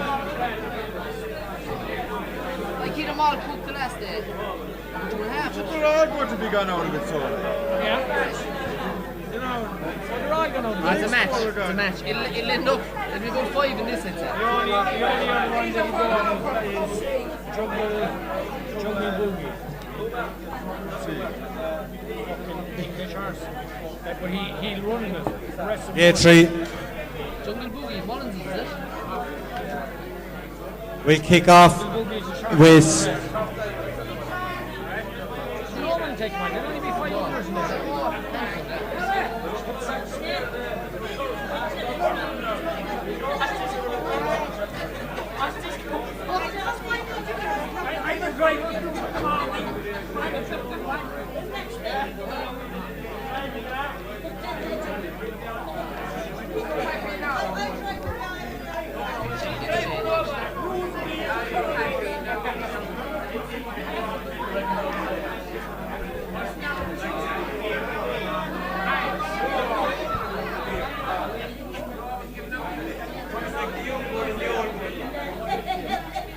all right, lads, we are okay. We're back. We're back. Day 3. Thanks. The Ryanair chase and the stairs hurdle. We'll try and kick on, lads. I said poor Dara has to go to County Antrim tomorrow. He's a long drive. 10:30. 10:30. Mick Winters, you got him a drive? You wouldn't be able to put out. I'd have a go anyway. That's a gig for you in comedy, boys. The 2 of you. Hi, Murray. You like a new end. Slow down, Murray. Slow down. Are you all okay? You all settled in? Tickets sold? Okay. Dara, kick us off, please. The Ryanair chase. Off you go. Chop, chop. We're not going on to Thursday. Turners, not? Day 3 the Turners, the first, not? Yeah, the Ryanair, obviously, I think it's definitely Allaho's race. You know, he's been very impressive this year. He obviously, you know, last year he was really impressive there as well, and I don't think there's much to beat him in this, and that's all I've say. I think Allaho win. I think he's probably one of the bankers to the meeting for me. Swallow there.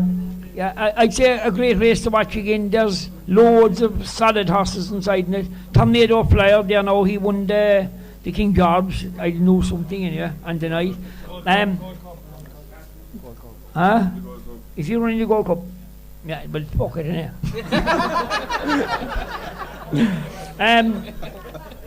I suppose in Ireland, if he came back to his best, is he running? Oh, back it. I'd say no. One more, Mick, one more. Well, what about Arkle, Mike? I said.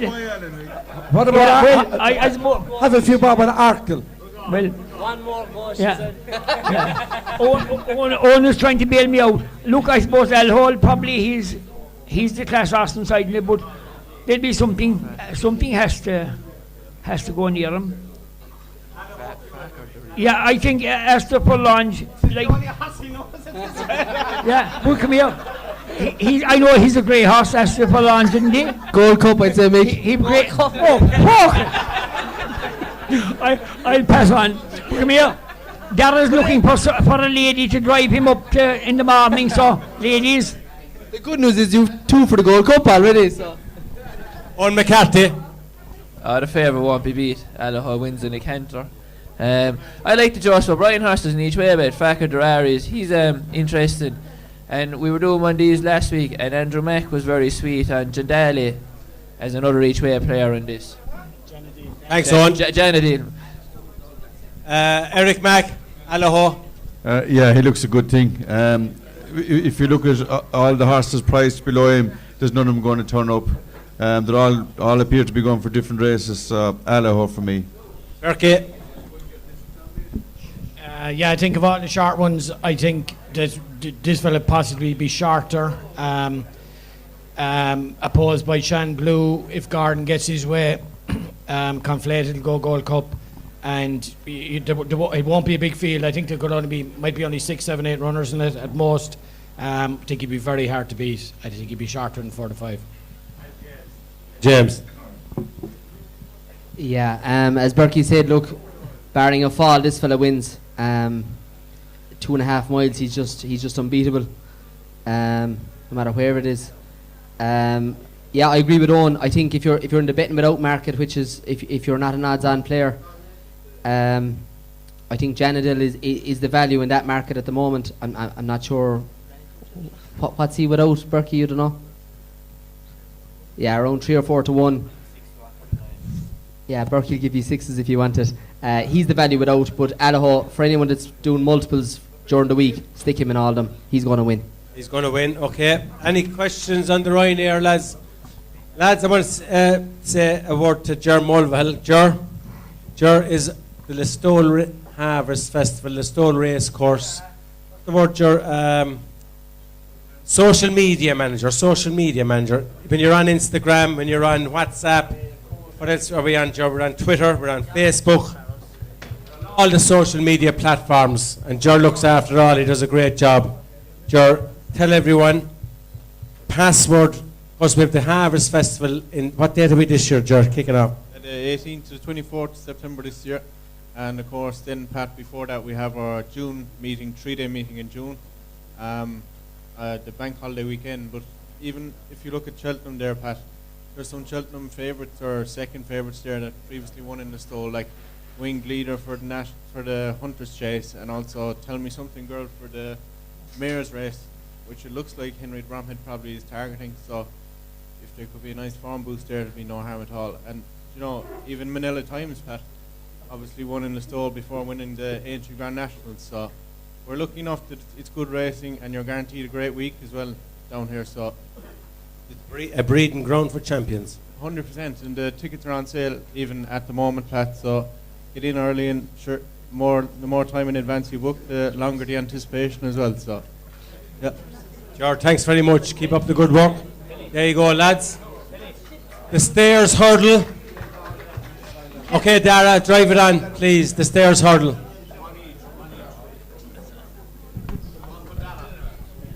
Yeah, look, the stairs, Florian Porter, obviously the winner last year. You know, he was a very good run the last day in Leopardstown. Obviously, Classical Dream kind of stole the race at the start, and Florian Porter, as hard as he tried, he was never able to maintain that gap at the start. But the one worry I would have with him here is what way he lacked with the crowds. He's a very, very buzzy horse, and you know, I think that was a big help to him last year, having no crowds at the races. And you know, I'd say the way Cheltenham's going to be this year, it's going to be a lot more happening. So I think the start is going to be very key here. You know, you Florian Porter will want to make the run in. Classical Dream, you know, Paisley Park stood at the start the last day. You know, he's become a great horse for connections. And you know, Champ Champs one, I kind of like in this as well. I thought he was very good in his reappearance. You know, all five of us here, or whatever, we all said how much of a banker Allaho was in the Ryanair, and Champ actually beat him in the novice chase when they came across. And like when you look at that form of Champ beating Allaho and Manilindo, like that's serious form. So he's one for me that that could, you know, I know he's a 10-year-old, but I still think the occasion could get the Flooring Porter a little bit if the crowds and that upset him. But in saying that, I think if Danny Mullins can keep a lid and blow at the start, I think he'll take all the beating again. Come on, Dara, fair play to you, boy. Mick Winters. I'd say that the last day Paisley Park, he was left a full hull, and he got into rhythm and he flew home. He's definitely backed himself. He could Floating Porter. Look, he was very good last year. He's a funny kind of a horse, and look, it could suit Paisley Park to be tracking him anyway. So I think he might be the value of it for this year. Paisley Park for Mick. Thanks, Mick. Owen. I think Floating Porter, he's been there, he's done it. He was very impressive last year.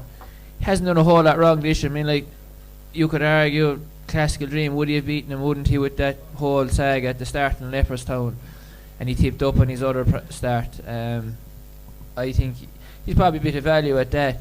And at a big price, you've Darva Star well down there, 40-1. Could be an each way player, because I don't think it's a race with a whole lot of depth. Okay, Eric Mack, Stairs Hurdle. Darva Star, I think I think he can stay at home anyway. Not that we're going against, you know, but he's been very much out of form, I would have thought. His other horse, obviously, Florin Porter, has a real chance. As you said, been there, done it. He was very impressive last year. Dara made a very good point about the start. Paisley Park could be a bit iffy at the start this time as well. He was very slow to get away in Cheltenham the last day, and he's been around Cheltenham a lot now. I like Champ as well. I agree with Dara. His first hurdle run back this year was very, very impressive. Bit disappointing the last day, but I'd like him now. I think he's solid. Willie's other horse, Classical Dream, obviously is going to be bang there. He came good in Punchestown. Hell of a solid horse, but I like Champ. I agree with Dara. I like Champ, and I just think he could get to Florin Porter. You know, he went there last year. There was no crowds. Made a huge difference to him. He's a horse that gets very buzzed and gets very excited. I like Champ as well. I give him a good chance. Thanks, Eric. Berkey, he's found his place in the market, so Champ. He has, yeah. I'm just slightly disagreeing with the fact that Classical Dream, he's a 2019 Supreme winner. He's off for the guts for a year. He comes back at Punchestown last year. He slams them all. Comes out at Christmas. He jumps him off in front. Everyone has given out. He beats Florin Porter. You know, he popped him out and he beat him for me. You know what I mean? Absolutely shocking disappointment with him the last day. But just listening to an interview with Willie there lately, he's kind of says, you know, I shouldn't have run him in Gore, and I was kind of pressured into it was a big day. I didn't want to not run him, and the ground was against him. Look, I'm going to forgive him for it. I think he's the class horse in the race, in, you know, what looks an open contest. But you know, at the likes of 5-1, I'm putting him in front of Florin Porter. Thanks, Burke. James. Yeah. But going back to Owen's point about Christmas, look, to me, if Florin Porter had got away anyway reasonable, I think he'd have won. You know, Berkey might disagree now as well. To me, it's between the top two in the betting, Florin Porter and Classical Dream. If something else wins this, I'll be absolutely shocked. I can't have Champ and Paisley Park. They're 10. You back 10-year-olds at Cheltenham, you'll be in the poorhouse quicker than God knows what. Time Hill, I was a big fan of the horse, but you just give up giving chances to a horse. After that, there's nothing in this. There's nothing. So, like, James, to me, it's Florin Porter. I'd be concerned, and Dara made a valid point there, like the crowds, and is he going to get carried away? I'll be honest, Pat, whatever leads over the first here, if it's Florin Porter, Classical Dream, they'll win.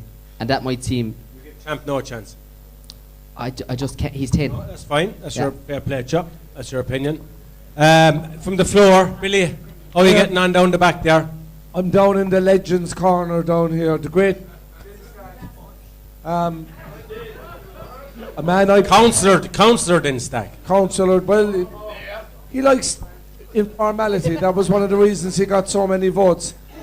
And back in the day, he was the housewife's choice. That was the name he went with in the election. But then, I just want to ask you a question. You love Cheltenham. You often give a day downtown. You're a man that's highly successful in every walk of life. What do you think of Willie Sheehan?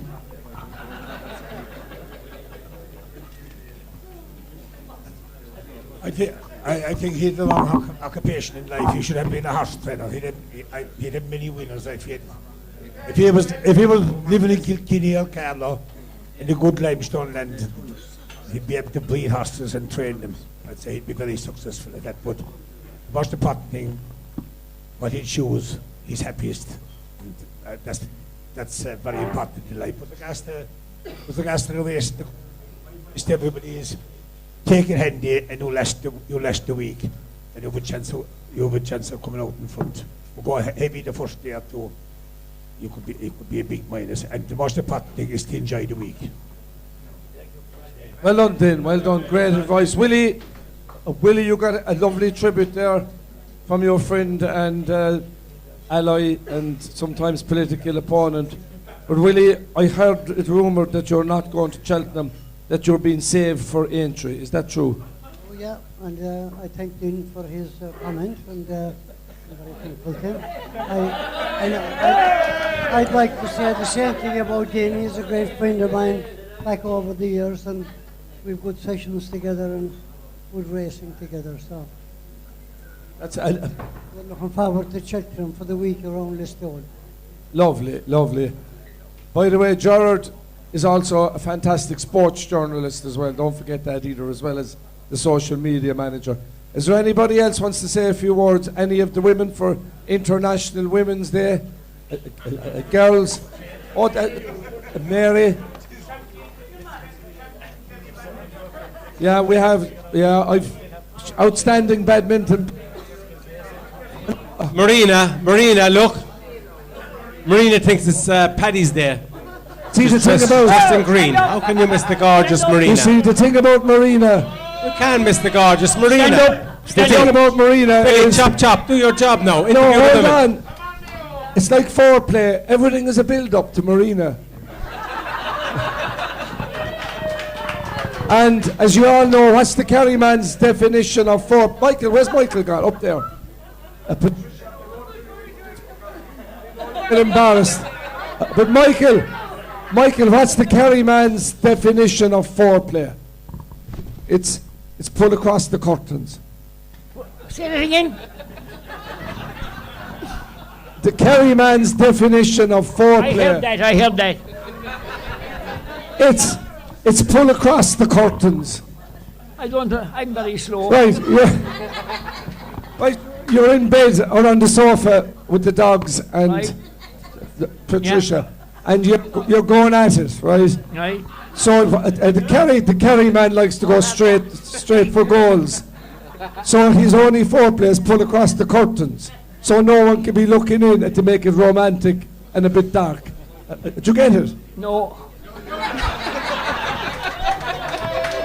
I'm not surprised you don't get it. Anyway, after that joke, we'll move swiftly along. Oh, by the way, the badminton, Mary, I'm sorry about that there. Marina, I'm coming to you near the end.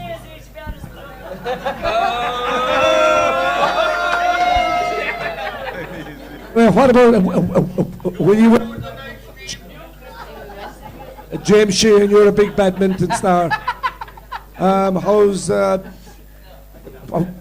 ball again in badminton? Yeah. It used to be called a shuttle. You can't be produced. Morris. Trish just told me that mixed foreplay is open up the curtains. Is that true, Patricia? Anyway, we've enough of dirty talk. We've enough of dirty talk. Get on with the racing. Before we leave day three, the turners, lads. Bob Ollinger. Is Bob Ollinger running in the turners, Dara? Yeah. Okay, Dara. Now I know your mom and dad told me the other night in Newcastle West. Dara doesn't love any women as much as he loves Bob Ollinger. You're his biggest fan. You were lucky enough to win on him in Gordon Park. Tell the good people of Listowel about Bob Ollinger and the Thunder's Novice Chase, please. Yeah, look, for me, I think, I was reading the Race and Post or something this week, and I seen Henry made a very good quote, and it said something, if they want to take him on, fair play to them. And I think, it is going to be, for me, it's probably going to be the race of the week to watch. I think what's been said about him regards his jumping and all that, I can't have it. I think he's done nothing wrong. All the ones beside his name suggest that. And I remember over there last year, and there was obviously no crowds, and the Irish and the English were separated. We were in one of the stands, and I remember watching him come up the hill, and Rachel hit him a couple of smacks, and where all the stable staff stay in the Hunter's Lodge, it's directly across from where the horses pull up, and I actually thought he was going to end up inside in the canteen. That's the way he came up the hill, and I think to me he looks the real deal. He's an airplane. Yeah, he's as good as I think Galloping the Shams looks really good. He was very good on both his starts in Leopardstown. Probably more impressive the first day, but he'd want to be impressive against the opposition. I think the first day he jumped out. He went a good gallop, and he was able to do his own thing. The second day, when he got taken on a bit, for me he wasn't as impressive. He was a bit guessy, had a couple of fences. So I think Bob Ollinger wins. What price is Bob Ollinger to mid evens? Bob Ollinger 5-4, Galloping the Shams, and the Venetia horses 7-2. Eric McNamara, Bob Ollinger, or Galloping the Shams?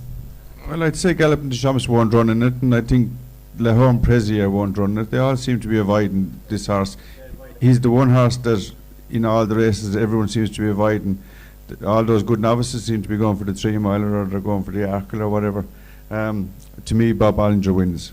He's a gorgeous horse, and he was very impressive, and very, very hard to beat. Owen, Bob Ollinger.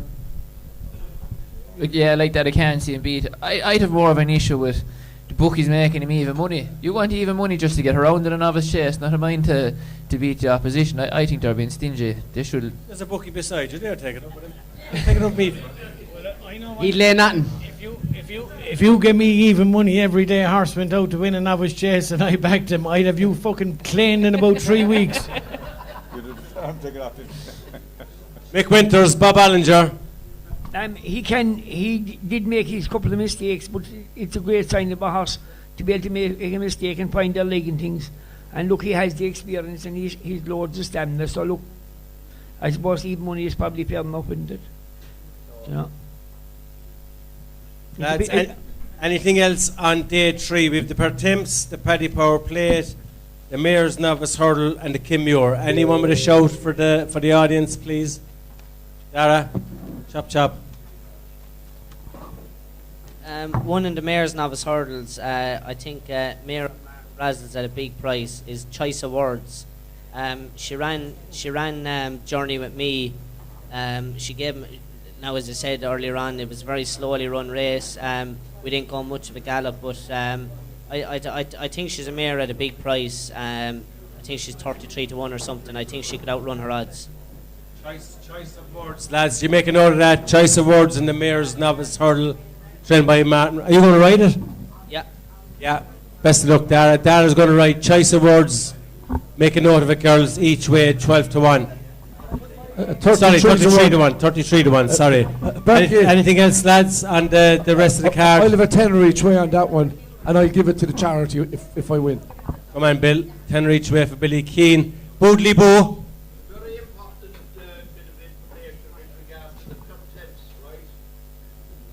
Emmett Mullins trains this horse, right? He's been entered in numerous races, right? Am I getting through? But I've noticed that he's been back down to favourite today for the Pertemps. He won last year, wasn't it? Is the Shunter or something, Emmett Mullen, and a very shrewd and very interesting one. And I think he could be a very. What's he called, Budley Bo? Winter Fog, is it? Winter Fog. Well, he was big, but he was into the number of the hand. But he's running in this apparently. I think he would be a great each way bit. Right? Thanks, Budley Bo. Pat, I know this isn't strictly in sequence, but I'd like to congratulate Marina. She's taken over as the chairperson of Listowel Vintners. I'd also like to compliment her on a beautiful tan and her lovely appearance, her lovely figure, and her wonderful bar. And also wish Mayo the very best for the All-Ireland this year. Marina, what have you to say at all? Nothing. Thanks very much.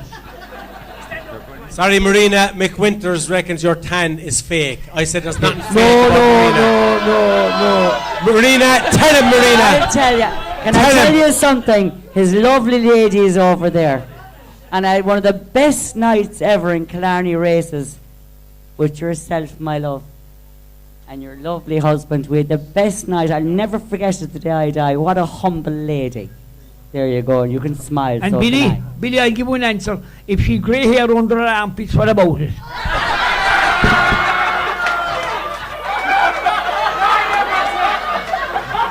Michael, I'm waxed with an inch of my life, my love. Did you ever hear of waxing, Michael? Have you ever heard of waxing? Actually, Marina, thank you for that lovely contribution. I think we were in one of the races there. I think we're good. I've completely forgotten which one. I bet when you came in tonight you didn't expect to get a tutorial on waxing. Any other questions on Bob Ollinger? Anything else? Lads, the Mayor's Hall, Paddy Power Play, Kim Muir, or the Pertemps. You're all happy? Eric Mack, any shout out? I just like Sporting John in the Pertemps. I think he could be the class horse. He lost his way there for a year or two, but I think he could be a great. I think he's about second or third favourite now, but I think Sporting John in the Pertemps has a real good chance. Thanks, Eric. No questions from the floor. You're all happy, lads. Just a couple there, Pat, that I just on this day, like I'd be looking at the handicaps as opposed to like I'm not really going to have a bet in probably the Turners, the Ryanair. I might have a bet in the Stairs, but Sir De Burday's 4 pound higher than when he won it 2 years ago. He was second in the Stairs last year. They're going to claim off him, I think, so he'll probably run off actually theoretically a lower mark than when he won it 2 years ago. Himself and the Storyteller pulled a mile clear. I can't see him being out of the frame in the Pertemps. He's 8-1. You're guaranteed to get your place money. And in the Kim Muir at a wild enough price, he's not even listed there. If he runs, now he might not run, and Venetia Williams' stable is under a small bit of a cloud, but Commodore won at Cheltenham in December. I think he's 20-1, 25-1. He might not run. I've seen nothing. I've been looking every day since I'd say December to see what are this horse's plans. First of all, he's an unbelievable horse fresh. He's completely different. So he's had about 5 runs in the last 3 years fresh. He's won 3, maybe 4 of those. I'm not 100% sure, but he should have beaten the mare Snow Leopardess, given her weight, at Haydock going back a couple of years ago when he was fresh, and he went an unmerciful gallop and he got done on the line. Who trains it, you say? Venetia Williams. Venetia, now look, the stable, okay. There's a small bit of a doubt. You'd probably want to see one win. They're saying they're confident this and that and the other.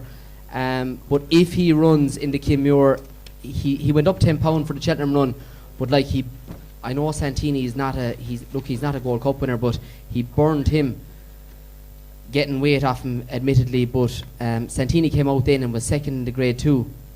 Mr. Fog Patches was beaten a mile, staying on, picking up the pieces, and he was 3rd or 4th in the Tayestes. The form is strong. If you look through the form of his Cheltenham run the last day, at 20-1, 25-1 each way, I think if he runs, he's one of the bets of the week in the handicaps. Okay, thanks, James, for that. What's the horse's name Are again? you listening? Venetia Williams trains it. The horse is Commodore in the Kim Muir. Commodore, yeah, Commodore. He's not listed there. He's probably 25-1. Commodore, Tanisha Williams, Kim Muir. Last race on day 3, okay? You got that, girls? No? Thanks, Marina. Now, we'll see. The boys still have to have their charity bets. So we'll see where they put their charity bets at the end of the night. Last day, day 4, Triumph Hurdle. Eric Mack, kick us off, please, the Triumph Hurdle. I was very impressed with Red Piper in Cheltenham. Course and distance winner. I know Gordon has said that he thought he even had a better one. What was Gordon's other horse? Fildor. But I thought this horse was very impressive in Cheltenham. Course form means an awful lot. Davy Russell lost confidence on him, and he was very impressive. Vauban looks Willie's main one in it. He won well in Leopardstown. He has a definite chance. Night Salute, Milton Harris's horses after winning 3 in a row. He won in Doncaster and he won in Kempton the last day. He's probably the best of the English, but I think the way Red Piper destroyed all the English horses in Cheltenham, I think he looks the one to me. Pied Piper for Eric. Thanks, Sorry, Eric. Pied Piper, yeah. Yeah. Berkey.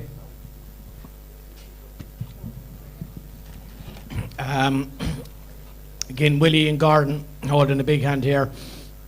Again, just to touch on what Gordon said last night, you know, we have a direct line between the favourite and one of Gordon's, but you know, he did say the last night that, you know, Fildor is, you know, they can be doing what they like here. He's just not discounting the third in, so take that as a negative or a positive for Pied Piper, but a third favourite, a big player for me. James. Yeah, I was kind of writing it off until I went to Binnerville the last night. I was on Fedor and T-Post. I thought I was sitting pretty. Christmas came, nothing came out. Then New Year's Day, bang, and 2 come out, and I slipped up. I should have played the 2 of them, and I'd have had the whole lot running for me, and I could be sitting back and putting my feet up. I'm not ruling him out, Fedor, but I said at the time that Vauban would turn the tables on Pied Piper, and I think he will. He did everything wrong the day in Punchestown. Of the 2 of those, I'd be Vauban. I was at Leopardstown the day that he won, and again, he was keen. You're thinking this horse is gonna, you know, he's gonna flatter to deceive almost, and he didn't. I look at the prices. I'd probably still say play Fedor each way, and you're definitely going to get your money back. He's going to be in the 3, and I would think Cheltenham would suit him better in the fact that that there'll be more an emphasis on stamina at a price. And again, look, we're price hunting now at the moment, but I thought Ilete Toms ran a huge race at Leopardstown. The way he hit the line, he went through the line, he passed everything in front of him. I know he only finished 3rd, and obviously the race is the distance, and that's it. And the line is where the line is. But the way he hit the line and the way he went through the line, he could not pull him up. He went around the bend and up over the far side. That was his first run for Willie, I think.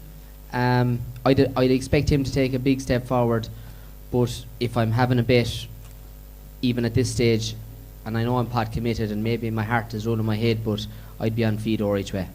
Thank you. Owen McCarthy, Triumph Hurdle. I like Vauban. I think he's still very green. He's a lot of improvement to find. We'll say, I think he'll improve a lot from his races. He's loads of ability. I think he's a worthy favourite, and I'd like maybe Dr. Paness there with Dan Skelton's as an each way bet. I was very impressed. Each way what? Dr. Paness of Dan Skelton. He's 12-1. Yeah. He was very impressive the last day. Who trains it on? Dan Skelton. 14-1, Dan Skelton. Yeah, I think he's a great each way bet. Thanks, Owen. Mick Winters. It's a very exciting race. Pied Piper was very clean and very neat jumper. Look, I'd say it's wide open. There's 3, 4, 5, 6 good horses inside in the race. So look, I'd be very open-minded about it. I was very impressed with Vauban the last day in Leopardstown. Pied Piper he looked the real deal in winning in Cheltenham, but I'd question what was behind him. I think this track will really suit Field Door. I think he's a real staying horse. I think he's a very, very good jumper, and I think connections were really sweeting him before he got beaten the last day. He was only beaten 3 lengths, so I think he'd be the one for me. I think he could turn the tables with Vauban. I think this track will suit him more. And going back to that race, I think the other Willie Mullins horse, Ela Tatams as well. His first run the last day in a Grade 1, and to finish third, I thought was a hell of a run. He was only beaten 5 or 6 lengths. I thought that was a hell of a performance. He dropped in and he went to the line really well, so he'd be one at an each way price for me. Thanks, Dara. That's the Triumph Hurdle, folks. Look, here we go. The GoFundMe is up to 2,800, lads. Raised of a 3,000 goal. We're going well. Fair play to Liz Hargan. Liz, €100. Thanks, Liz. Fair play to you. Keane Fitzgerald, 200. Much appreciated. Eleanor Morn, 50. Thanks, Eleanor. Martin O'Brien. Thanks, Martin. Eamon Morn, Keane Fitzgerald, Margot Lynch, Mary Hargan, Noel Kelly. We're going well, lads. Bridget O'Connor. Much appreciated. Tommy Kwan. Thanks, Kwan. Eamon Scannell. Thanks, Eamon. Bernie Daly. Thanks, Bernie. Keith Murphy. Thomas Stack. Keep it coming in, lads. It's for a great cause. The Kerry Parent Friends. Much appreciated. Sorry, Pat. Here's all your spot prizes. Don't forget. Get your tickets. Sorry, Ben. Tickets. The other event that was on this week was the famous Skelper Quan's pub in Blennerville. And Tommy is here, the proprietor, and they put a great show together. A little bit about a young girl that you did it for.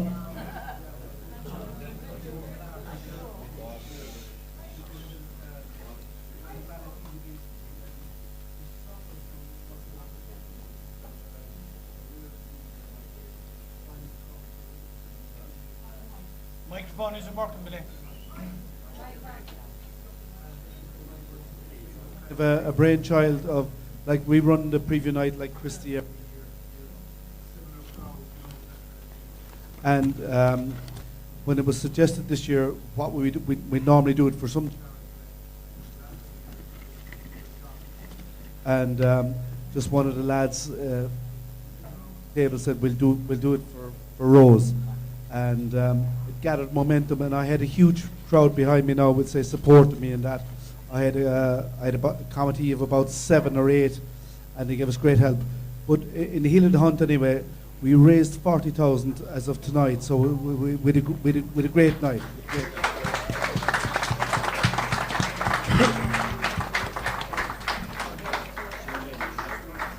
Thanks, Tom. Fair play to you. Thanks for that. Well done. That's the Triumph Hurl. Any questions on the Triumph? You all happy, folks? Well done. The Albert Bartlett, we're moving on, lads. Don't forget the Gold Cup is left, and we have our charity bets, and we have the ticket draw for the spot prizes. Albert Bartlett, Eric Mack, kick us off, please. I suppose Ginto is probably the pick of the Irish with Gordon. He was very impressive in Navan a couple of times. He was very impressive in Naas the last day. Henry Daly has a very good horse in England called Hillcrest. Whether he'll turn up or not, I don't know. I'm going to go for a horse that's a good each-way priced, a horse of Dan Skelton's, Ballygriffin Cottage. He was third to Charles Burns' horse, Blazing Cal in Cheltenham. He was only beaten a few lengths. And then he went to Lingfield after that, and he bolted up. I think Ballygriffin Cottage each way, he's about a 33 to 1 shot. I think he has a very good each way chance.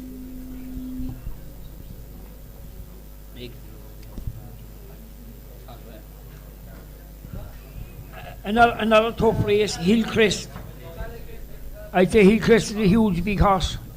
And look, whether he's probably going to make it sometime, but Millelly Crooner, another good horse. Ballygriffin Cottage came from outside Mallow. Yeah. I say one is point to point, very impressive. Then Tony Tummer, I think, him. Yeah, he's addressing things. I wouldn't do an awful lot on it, so I'll pass it on to the next man. I really hope Gordon sends Ginto here. I think he's tailor-made for it. He's real tough and workmanlike, and I think he'll love the trip. Tara, do you think Journey with Me will go here or go to the? No, he won't. He'll definitely go Ballymore. Yeah, this could cut up a poor enough race, and I think. Ginto will go Ballymore as well. I'd say, judging by the exchanges, don't I? Please say he won't. No, I think I'd he's say tailor-made for this. Yeah. Well, if he's not going on a Journey with Me, this will cut up. He's going pipe, I think. Apparently, yeah. Strange enough.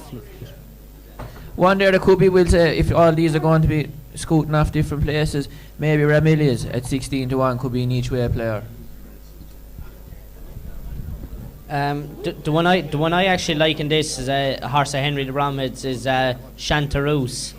I thought he was very impressive in Cork in his maiden hurdle. You can obviously question what was behind him, but I thought he was very impressive. I really liked him in Clonmel the last day. The ground was really heavy, but he looks like a real staying horse to me. Again, you can question the opposition on the day, but Henry's used that race. On the way when Menelindo went on and won the Albert Bartlett, he was second in that novice hurdle in Clonmel to Halloho. So Chanterouse for me, I think I liked what I saw with him, the way he jumped, and especially over the last couple of hurdles. He jumped the last like it was the first, and he stayed on really well to the line. And I think Cheltenham, the hill, and everything will suit him. So he's one of the prize for me that I like, Chanterouse.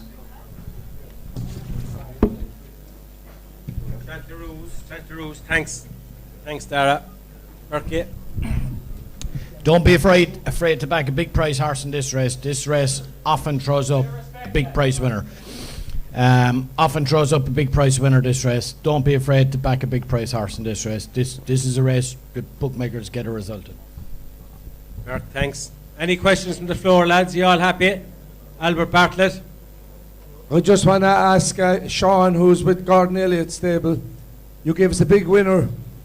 You gave us a big winner here 2 years ago. I think it was 12-14-1. What's the best of Gordon's, do you think? I know a couple of people now are sweet on Queensbrook there in the mare's hurdle. She ran well the last day. But myself, I like Top Bandit in the county. I'd like Stateman of Willie's to go to the Martin Pipe. I think he's a good thing in that. But even as Casey said earlier, Mighty Potter, he's a bit of a forgotten horse in the Supreme. I wouldn't mind a bit of him at 10-1 now. Would he be your nap, Sean? I'd have him each way now at 10-1. Mighty Potter at 10-1 in the Supreme. This young fella is very, very good. Any more questions, lads? You all okay? Fair play to you. We're on to the Gold Cup. We're nearly there. Don't forget, folks, we have the charity bets after this, and we have the draw for the spot prizes.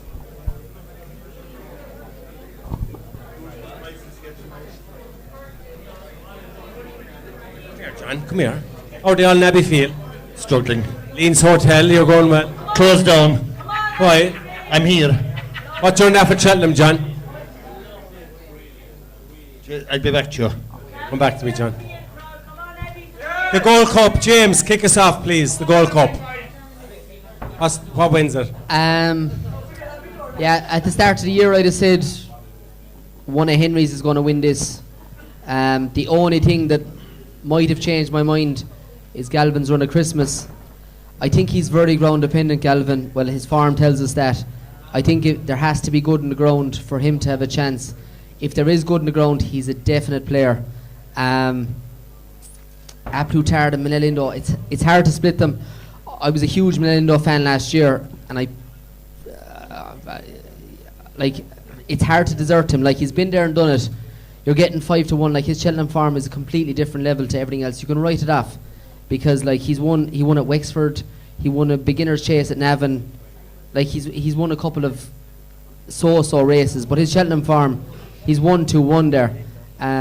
It's a different level altogether. I thought the run the last day was every bit as good as his run last year, and he won the Gold Cup after it. Conflated got away from him, and look, he was after a tough run in the King George, and Henry probably didn't have him at 100%. I'd imagine he left a bit to work on anyway. I thought it was very promising. At the prices, he's probably the bet, 5-1. Again, look, I'm conservative, as I say. To me, he's rock solid each way. You're going to get your money back, worst case scenario. Just about him. Good ground, Galvin to come into it. I think it's the top 3 in the market. I don't see a flyer here. Has the Skeleton Horse a chance? To me, like he pulled like at Aintree the last day. Is he going Has to the Skeleton Horse a chance? Yes or no? First 3 in the market. Right. First 3 in the market. Berkey Brown. I think it's a relatively open race in the sense that I don't think there's much between the top 3. I think there's one horse slightly overpriced. He was third in the Supreme in 2020, Chantry House. He won the Marsh last year, albeit when Violent tipped up. Won first time out this year, went off favourite for the King George, made a mistake at the second, his race was over, and he won the Cotswold the last day in Cheltenham. He has course form. I'm not sure he's a good enough jumper, but at 16-1, he's the value for me. Thanks, Berk. Eric Mack. Yeah, I think it's a good Gold Cup. Albeit said that, I think Henry's horses are really coming into form just at the right time. I think it would have been very hard to fancy Manel Endo there around Christmas time, but I think he's really coming back into form. He loves Cheltenham, obviously. I think Henry's horses could nearly fight it out again. Galvin beat a Pluthard in Leopardstown. I don't think he just has the class to beat a Pluthard around Cheltenham. It's only my opinion. Of the others down along the line, you have the likes of Album Photo, probably not good enough anymore, even though he's 2 Gold Cups won. Conflated, he was good the last day. Gordon wants to go for the Gold Cup. O'Leary's want to go for the Ryanair. Hard to see him being good enough. Royal Pegale, bit of a mudlark to me. One of the best of the English, obviously, owned by Rich Ritchie. I don't know, the more you think about it, I think Henry could fight out this one again. Yeah. Thanks, Eric. Owen McCarthy. I think one of the kind of interesting side of this is there's no natural front-running horses in it. And where's the pace going to come from? Because Galvin and Manel Indo are out and outstairs, and a lack of pace will probably play into Pluthard's strengths. He'd have that bit more toe than them. I think Album Photo the forgotten horse at 10-1. I was in Tremor. Did the Pluthard stay last year? Not in the last 50 yards. Yeah, so how's he going to stay this year? Lack of pace. Won't be as strong a gallop. Okay. In my opinion. Fair play. Come on. I think Album Photo, he's been there. He's 1-2, been placed, 10-1. In Tremor this year, he was way more impressive than what he was last year. And as far as from what I've heard, Willie's very happy with him, and I think he's a certainty to be in the first 3 or 4. So at that price, he's a great each way. But Album Photo each way for Owen. Come on, Owen. Thanks for that. Mick Winters. A very exciting race. Pick all between any of them, I'd say, really. Manila and Pluthard the last year. Nearly there, lads. And Dara, which one would you ride? Pluthard. He's probably maybe in better form this year, didn't get a half time. What way the ground probably come up in Cheltenham this year? Yeah, definitely a Pluthard, I suppose. Does coming back into form. It'll be very easy between them, but Galvin was very impressive the last day. Maybe he got the run in the flat track. Do you know what I mean? But an exciting race.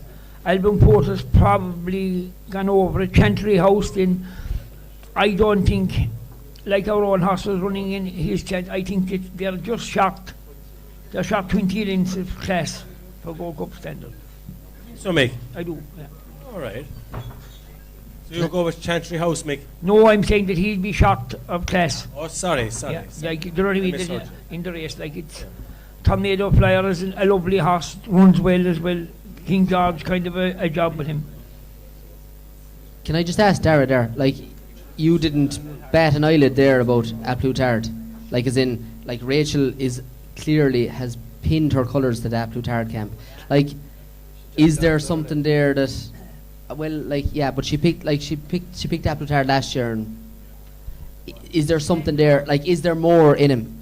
Well, I think so. Like, you know, just on about him staying and that, like you can't say he didn't stay last year. Like, Manila Indo outstayed him.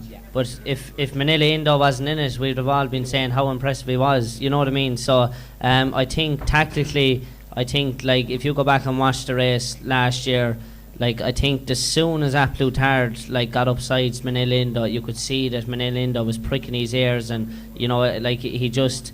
When he sees that hill, I'd say the more company he has, and I think I'd say you know, Rachel and everyone will have that in mind with it going into the Gold Cup this year. You know, that not to, you know what I mean, take him on or, you know, be upsides him jumping the second last. To me, Galvin, you know, to be honest, I think the ride Davy Russell gave him in Leopardstown, to me, in the Savage Chase, it was as good as ride I've ever seen.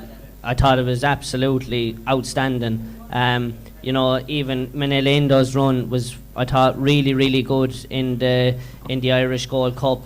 Like, again, Davy Russell and Conflated, like, was just top class. Like, you know, so I think Manila Indo is a real player again this year. But I think connections of A Plus Tard, like, you know, he was so impressive in the Betfair Chase. You know, a lot of horses, you know what I mean, you could have said the English horses underperformed and that, but, you know, there's no one going away, and it's like coming down to a grade 1, and, you know, he's just absolutely cantering all over him. So to me, he's the winner, and I think both him and Manila Indo will fight it out again. And I think Album Photo, I think he's a good each way bet. You know, he wasn't, you know, you can arguably say that, you know, he mightn't be good enough or what anymore, but it wasn't like he was a fence behind him last year. He was only 5 or 6 lengths behind both Manila Indo or A Plus Tard last year, but to me the winner is A Plus Tard anyway. Just one last question while I have you. Is A Plus Tard, I have this thing in my head, and one of my friends who's, again, I'd respect his opinion in terms of horses, is A Plus Tard a small bit better with a bit of give in the ground? Like last year, was it a little bit too quick? As in, does he jump better and travel better through soft ground? I suppose you can arguably say so. Like, I suppose looking back at Haydock, I think it was good to soft, and a few of them places, the Gold Cup last year, you know, I'd say it was, you know, something similar again, good to soft. So to be honest, I'd say he's a versatile enough horse. Like, he does have form on good ground as well. You know, it was yield in the last day in Leopardstown. You know, it's never bad there. So I think he's very straightforward in that regard, and I'd say whatever way it turns up on the quick side or the easy side, I think he's very straightforward. A Plus Tard gave you your biggest day in the saddle, Leopardstown. Have you ridden Manila Indo and work at home or anything like that? Yeah, I've ridden him a couple of times. Can you compare them? I think they're totally different horses to even to look at. Like, you know, like Manila Indo, like, even he's just so laid back, I think, and, you know, I'd say A Plus Tard would be a bit flashier and stuff, you know, at home with his work and stuff. And I think, you know, Henry's made it clear, even, you know, like, I think the only bad run Manila Indo has had all year was the King George, and I think, you know, you know, you can just put a line through that because of the fact that, you know, Kempton didn't suit him. You know, they tried different things and it just backfired. So I think for me, Manila Indo, he comes alive at Cheltenham, and I think you'll see the best of him then. But I think they're two completely different horses. Like, you have to look at A Plus Tard. Like, A Plus Tard, you know, he was good enough to run in 2 mile chases and stuff. You know, Manila Indo obviously was the winner of an Albert Bartlett, so staying is his forte. But you know, they're two top class horses. Anyone, any questions? Yeah, Sean.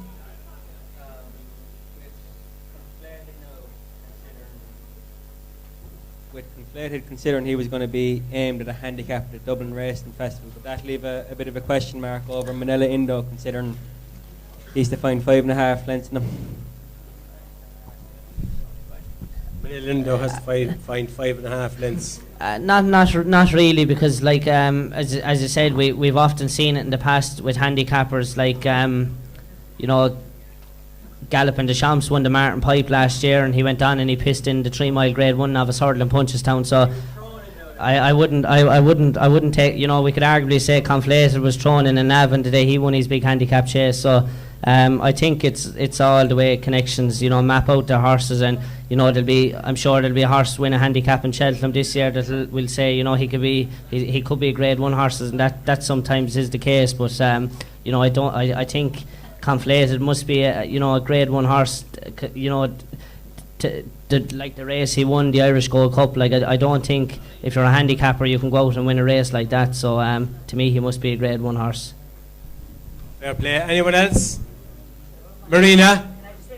Sorry, Marina wants to go on to Marina. No, say where you are. Come on, Billy. I just want to say, you're an absolutely fantastic young lad for your age. You're fierce and articulate. You probably got a couple of wallops with the wooden spoon, I'm assuming. But I'll tell you something, you're as honest as the day is long, and fair, and the word is your oyster. Girl, Marina. Thanks, Marina. You're blushing, are you blushing? This man is going all the way to County Antrim tomorrow. He's the right one. He's a 5.5 hour drive in the morning, lads, so we have to wrap it up. Before we go to the charity bets, any questions on the Gold Cup before we leave the Gold Cup? Are you all happy? Fair play, Jay. We have, don't forget, sorry, Freddie, yeah, we have Casey coming up, don't forget that.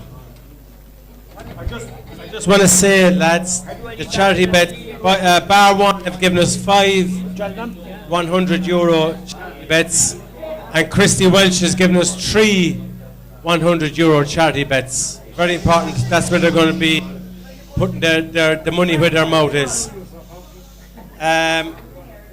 Casey, Christy,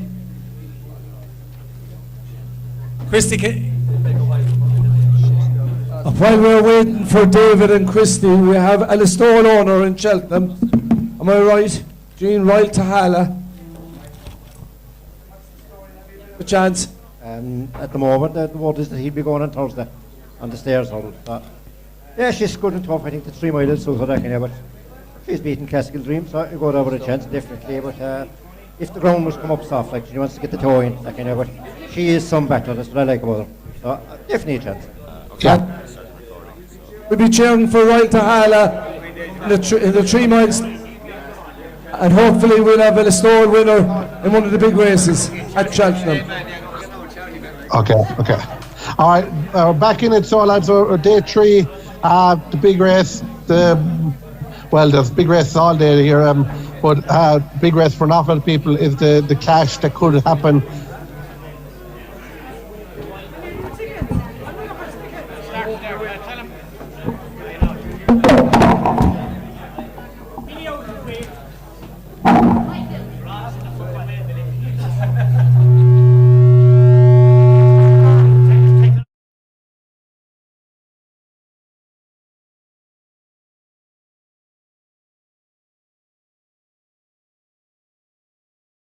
down in his beginners, and the last day jumped very well.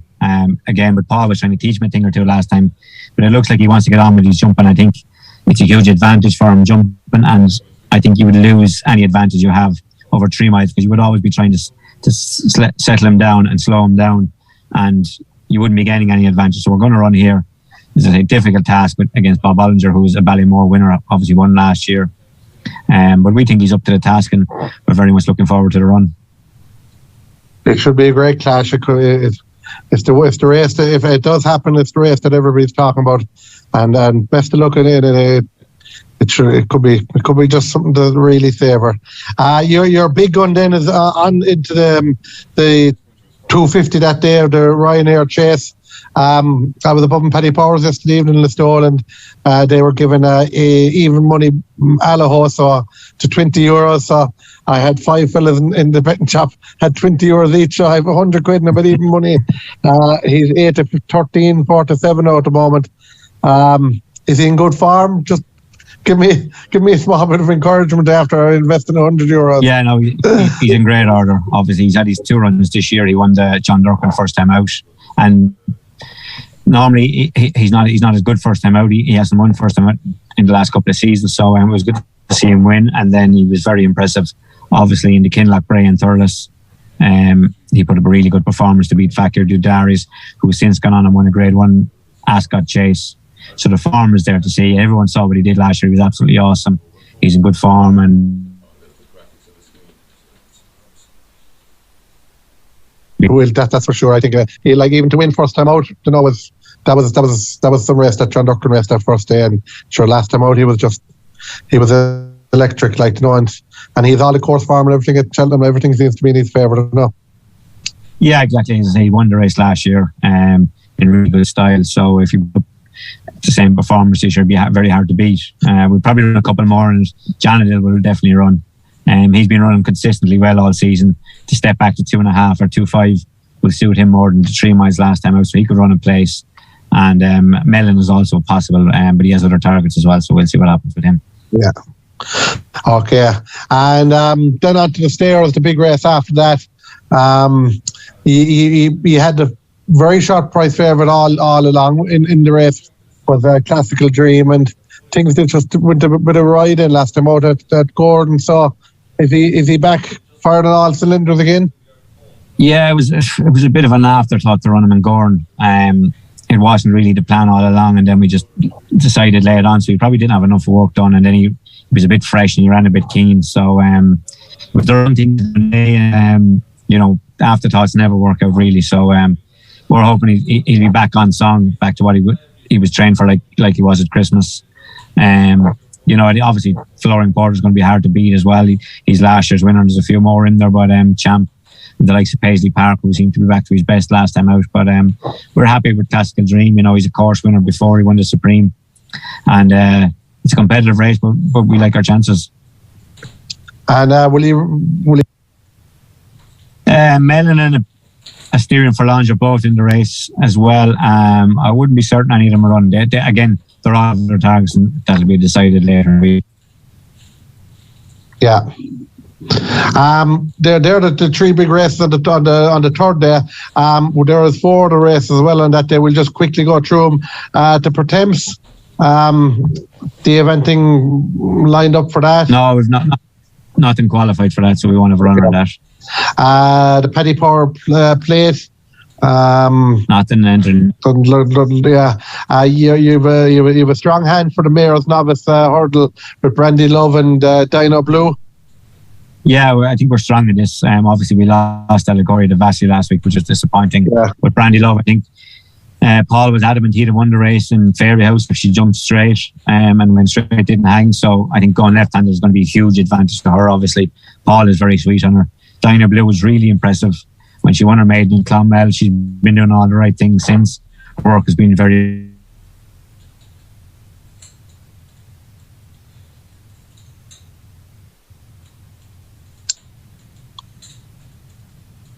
A big race, Brian Coupe, and he thought, you know, he thought she was going to be involved. So, you know, so she's not without a chance, you know.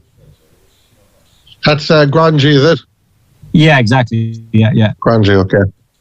Yeah, you just came out, fell out there, small of a chat. Yeah, good few people on some preview night there. I fancied that Dino Blue were right against in that race. Yeah, I actually backed Brandy Love last time out. It was amazing how much he lost the hurdle.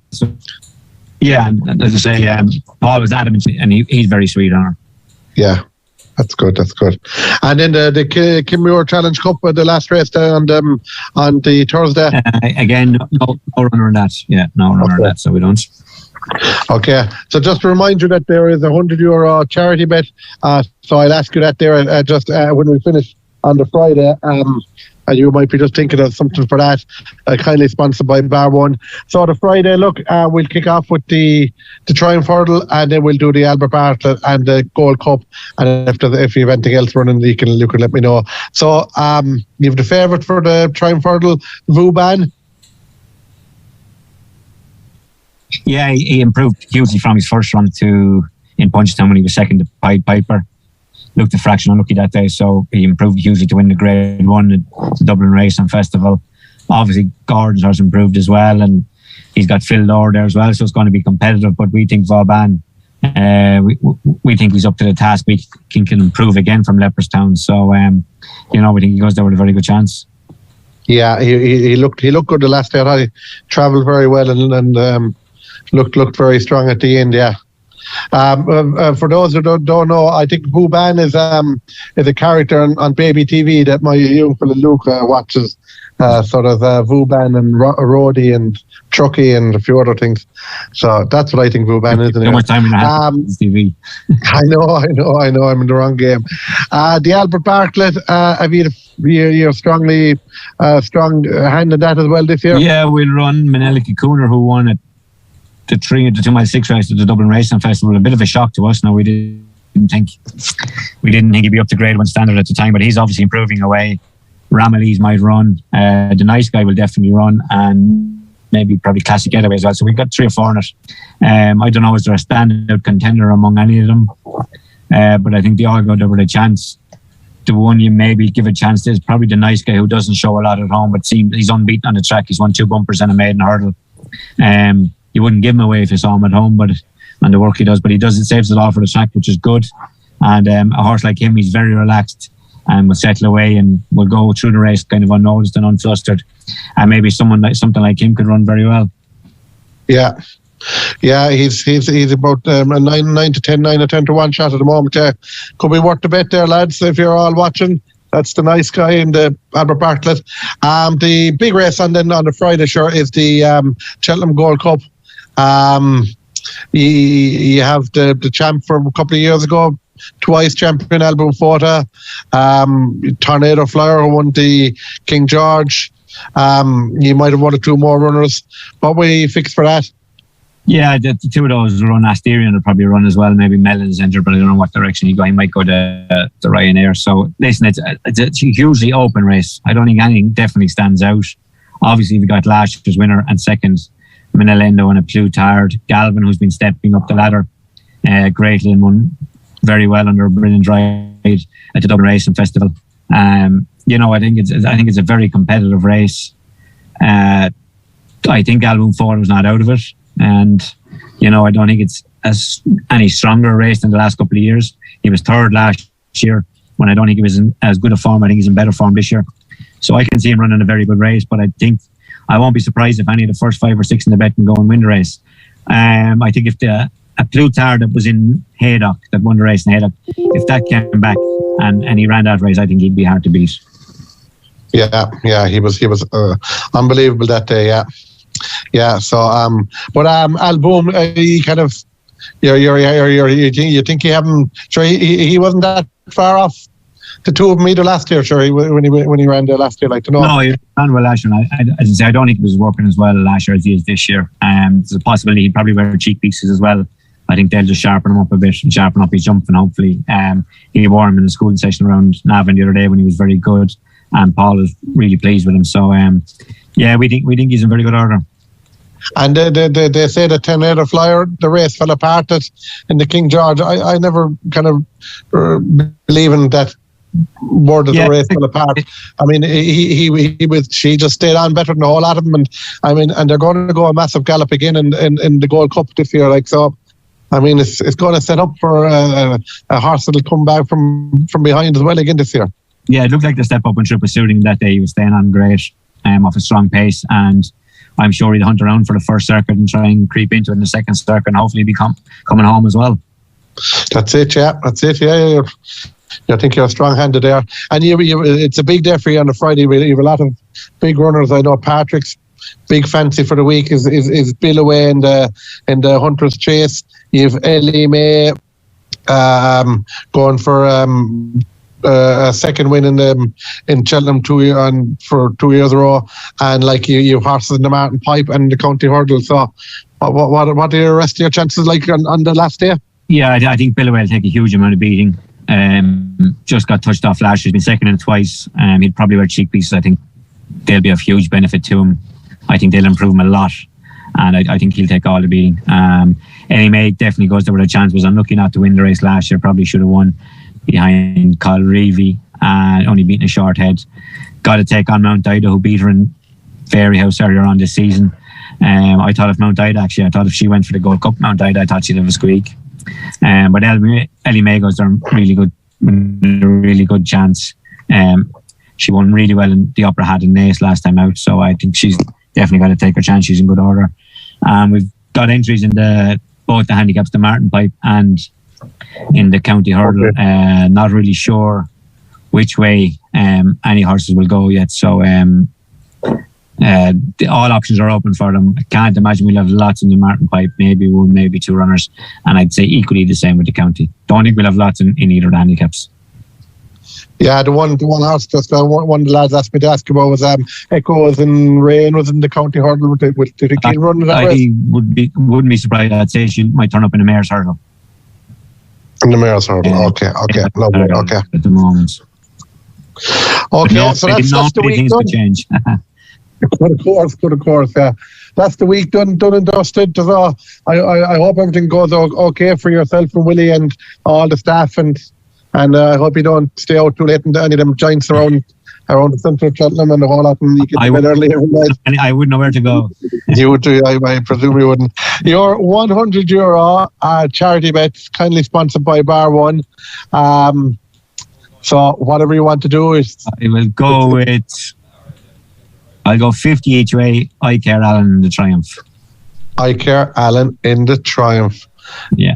It's in the first. Okay, I'll just give a quick look here, see what price is as we speak. I Care Alan. Just coming up now. I Care Alan. Oh, jeez. He's good 16 plus anyway, maybe, yeah.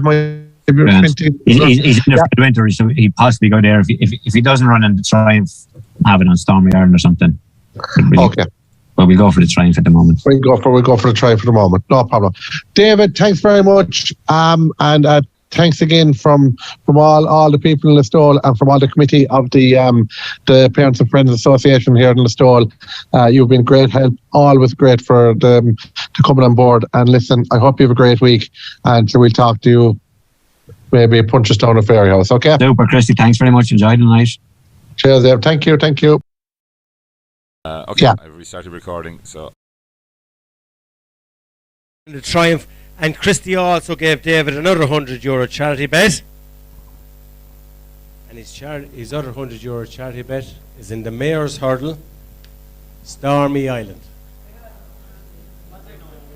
So at Stormy Island, £100 on the nose. And in the Triumph Hurdle, I Care Alan, €50 each way. David Casey. Cara, do you want me to write it out for you, yeah?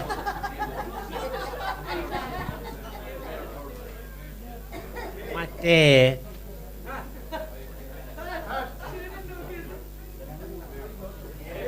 Okay, so we have 5, yeah.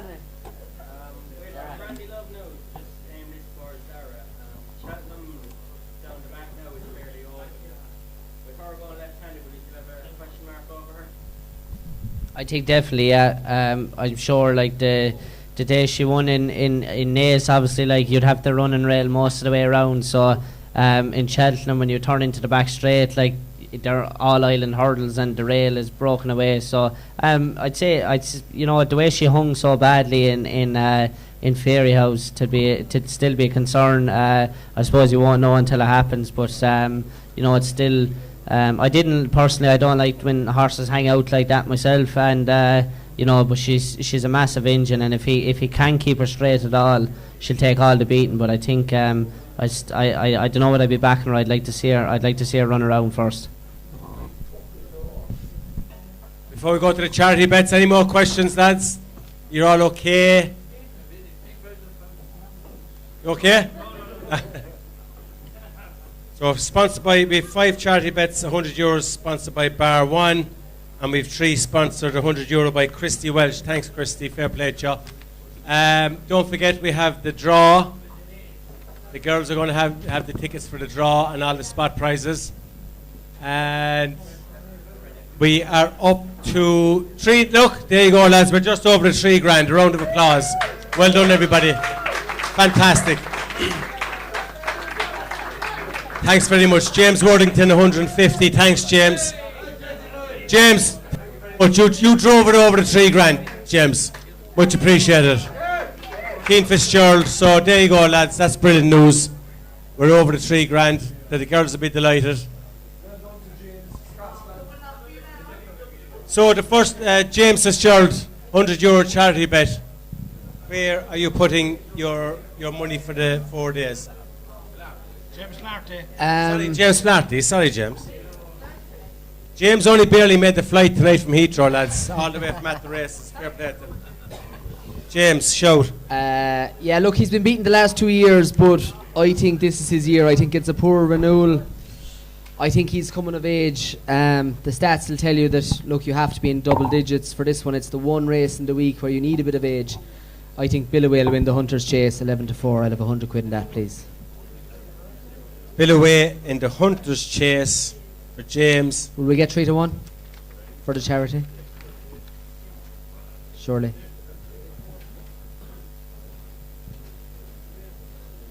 €3-1. €100 win. Thanks, James. Eric Mack, €100 charity bet. I'm actually going to go for a horse that beat Billaway 12 lengths in Thurles the last day. Winged Leader. He's my charity bet in the Hunter's Chase. Winged Leader. Winged Leader. What price, lads? David Christie's horse. One of us is surely winning, right, Eric? We get some £2 for the charity. Billaway's decided twice now. Just Winged Leader's a good race. Rough price per Winged Leader. Let's see what's the quoted there. Winged Leader, the Hunter's Chase. 5-1. Well, be honest, though, Yeah, 5-1. I was going and I know. Owen McCarthy, charity bet, I love him please. as a person, but I couldn't back him. 50 each way on Kilcruit. So 50 each way for Owen on Kilcruit. The Supreme. First race, first day. Thanks, Owen. Rough price, Burke. What price is he on the what price is he on the sheet? 7-1. Mick Winters, your charity bet, please. What price is Bob Ollinger? What price is Paul Townsend? Evans, I suppose, in the charity bet. Evans. Huh? Oh, you're not doing him. I was going to double Bob Ollinger, Paul Townsend, and Allaho. In triple, 100 triple. 100 triple.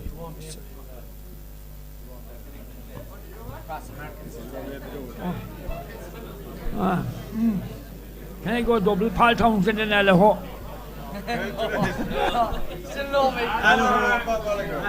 and Bob Ollinger. I go and throw, yeah. So Mick's €100 charity bet is a double Bob Ollinger and Allaho. Thanks, Mick.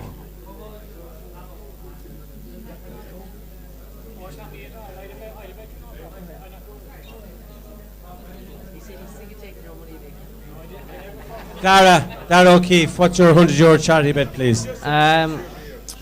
My charity bet is in the Grand Annual. A horse called Dancing on My Own. I think he's about 16-1. Why? Well, the favourite is Buddy Rich. He's 5-1 favourite, and Dancing on My Own beat him first time out this year in the beginner's chase. Has been a bit disappointing since, but I think he's good value at that price regarding that. I think he took on a race fit horse in Clarny and beat him, and I think he could run well. What day is that? What day is the Grand Annual? Wednesday, the Grand Annual. 20-1, Dara O'Keefe.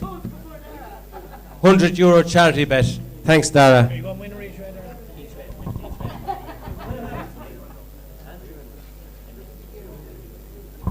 50 each way. Thanks, Dara.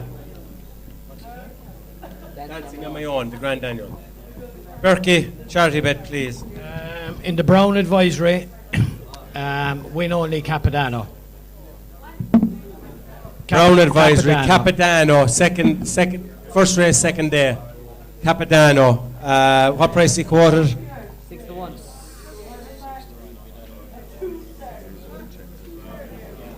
$6-1. Thanks, Berkey. Thanks very much. Billy Keane, €100 charity bet. My €100 charity bet is in honour of this young fella here, it's the jockey I'm backing. He's a great jockey, great time for him.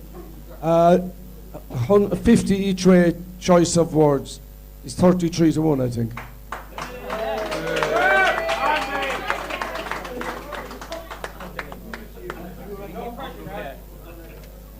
Choice of words. What race is choice of words in the Mayor's Novice Hurdle? So there you go, lads. James Flaherty is €100 win away. Eric Mack is €100 win winged leader. Owen McCarthy is 50 each way Kilcrut. Mick Winters is €100 win double Bob Allinger and Allaho. Dara O'Keefe is 50 each way, a horse called Dancing on My Own. Berkey Brown is €100 win on Capadano. And Billy Keane is 50 each way, choice of words. A big thank you. And I mean this now, lads. These people are busy, right? Big thank you. James, thanks for coming from London. Fair play to you. Berkey, thanks very much. As ever, Eric McNamara, thanks very much. Much appreciated. You're always very good to us. Owen McCarthy, thank you very much. Best of luck in the next few months, Owen. We know the Stone is coming up in June and September. We'll be keeping an eye on you. Winters, what can we say about you? Winters, thanks very much, Mick. Thanks to Patricia for bringing them up. Thanks, Patricia. Love you, lads. And Dara, best of luck in Cheltenham.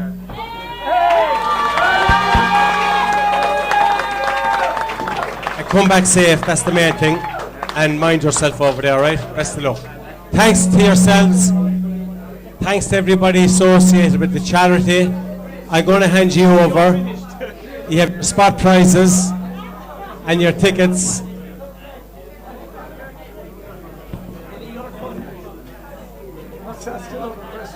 I'm going to hand you over to Bernie. Give us 2 minutes, lads, and we're nearly done. Thanks. Shh. Sorry, Boodley Boo. Sorry, Boodley. Yeah? Oh, sorry, yeah, sorry. I don't think there should be any more questions at this stage of the night. Like, it's not to do with the horses, but this is, but go on. Hello, lads. The first year I went to Cheltenham, right, back in 75, 3 days. Then again, it went to 4 days. Now there's big controversy, right? Big controversy with everybody racing and so forth, whether they should have 5 days or not. And it can happen. And it's just a quick question of the panel, how they feel, whether there should or shouldn't be. It's not it's a very simple question. Is that okay? Am I out of order? Thank you. No, it's just that I'm losing the will to live at this stage, Christy. Like. No, honestly, like, I thought it was going to be an interesting question. Like, no, I disallowed it. You don't have to answer it. No, you don't have to answer it. It's up to you. No, they don't. Sorry, Christy. No, I disallowed it. No, it shouldn't be.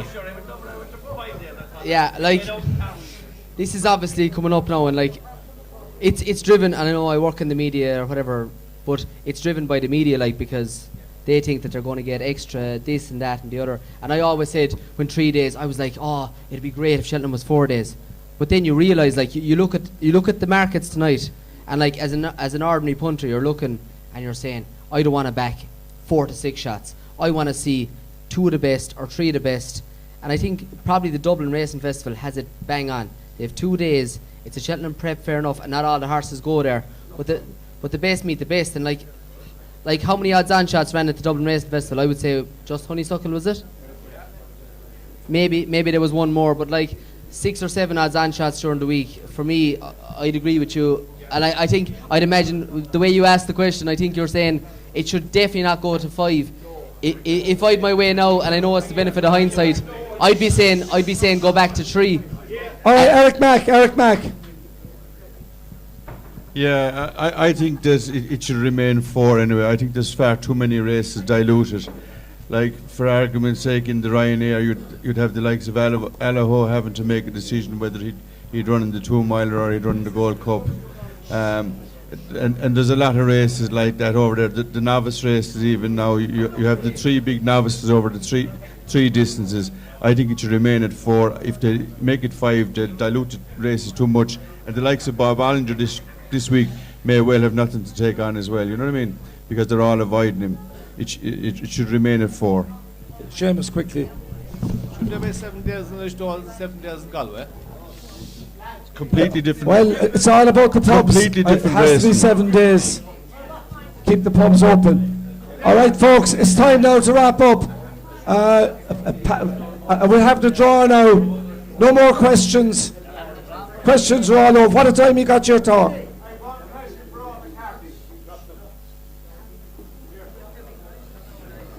Do you know this fella? This is like fellas singing at closing time. We're away from Cheltenham now, lads, and I'm talking to Owen McCarthy. He's after plotting the path with a horse called If Only Only. Owen, where are we going next?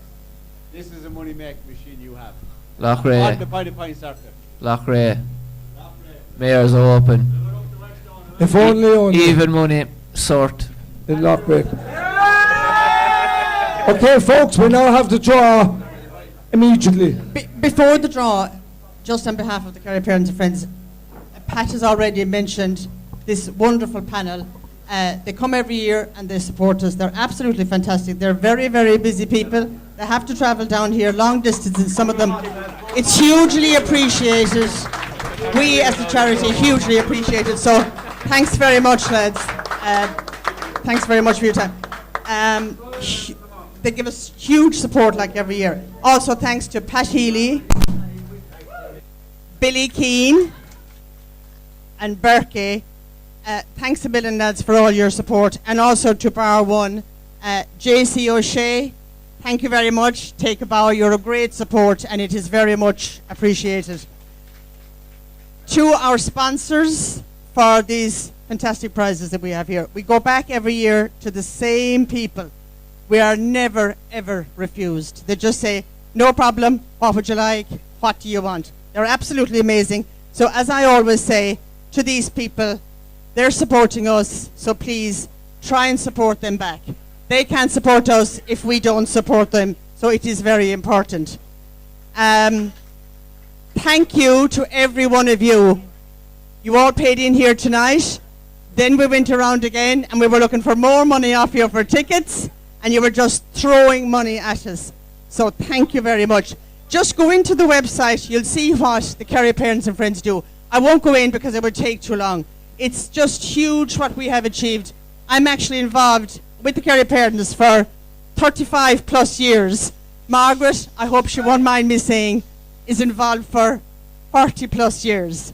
So what we have achieved, but like, just go into the website, what we have achieved in those years, what we do in Listowel alone, and all the money that's raised in Listowel comes back to Listowel, to our wonderful centres, to our wonderful residential respite. Respite is very important. As I say, go in and check it out. It's hugely important. I didn't know anything about it until I joined, and I just realised how important respite is for families. So all the money that's raised, very little of it goes on administration. We have a wonderful committee, which I want to hugely thank. A lot of the printing that we do, I know, is done by our own secretary. She takes nothing for it. We have a fantastic committee. We would love some new members if anybody is interested. But thank you to the committee. They're absolutely wonderful. As you can see from the GoFundMe, I don't know if it's up or not. Oh God, there's myself. It's just gone over €3,000. That is fantastic, fantastic money. So thank you very much. Hugely appreciated. Thanks a lot. We'll do the draw.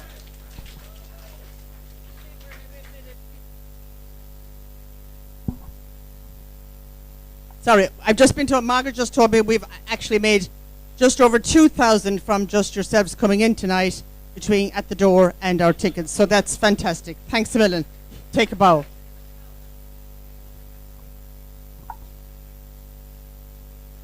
We'll do this as quickly as possible.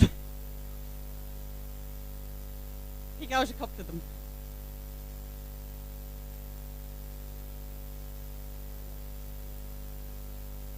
Okay, so it's a blue ticket, 476 to 480. The AX49 NL58. AX49 NL. And your name? Thomas McNamara. Thomas McNamara. Well done. Super.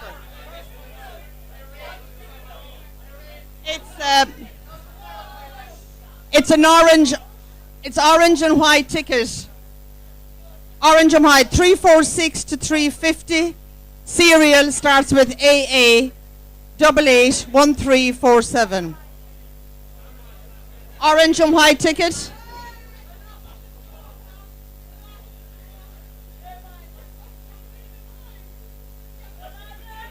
Three 346 to 350. 346 to 350. 346 to 350. Going.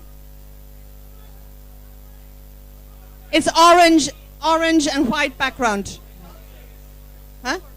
346 to 350. Oh, well done. AA 881337. Well done. Okay, that's James. Give me another ticket. Eleanor. So it's a pink ticket with a white background. Pink with a white background. 646 to 650. 646 to 650. AD 443607 is the serial. Pink and white. AD 443607. Well done.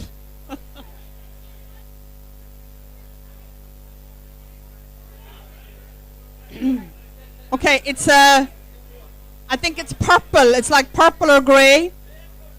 106 to 110. 106 to 110. AA 878290. 106 AA 878290. Perfect.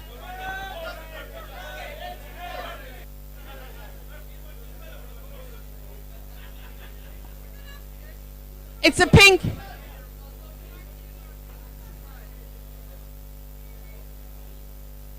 It's a pink ticket. What's wrong? No, I've got this. So it's a pink ticket, 641 to 645.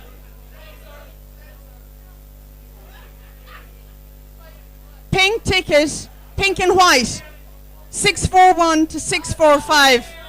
641 to 645. Well done. AD 443607. Well done. Thanks. Eleanor. It's orange and white. Orange and white. 251 to 255. 251 to 255.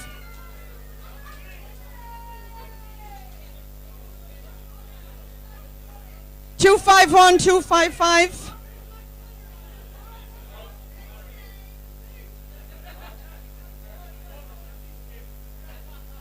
Orange and white, 251 to 255.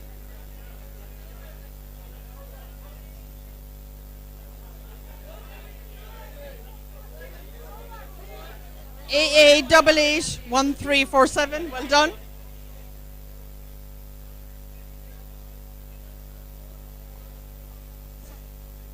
It's a blue ticket. 546 to 550. Blue 546 to 550. AB 67012. 546 550.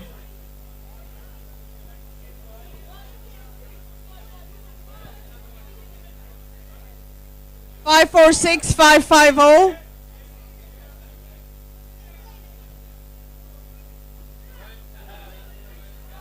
Can I get the serial, Margaret? AB 67 1-0, yeah. Winner, all right.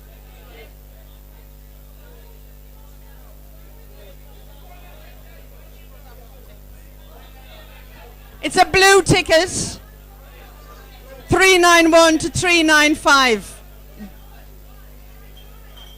Blue ticket 391 395. Blue 391 395. No.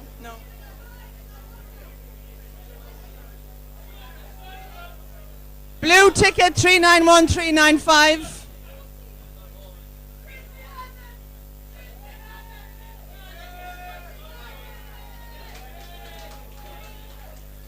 391 395. AB 67012. Progress to check the serial number now first. What's the serial number? 67012.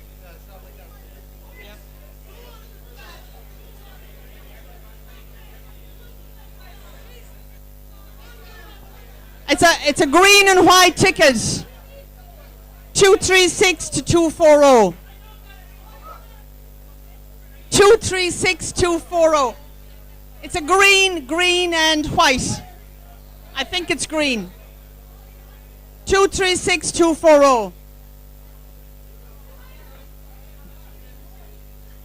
Serial number AD 229748.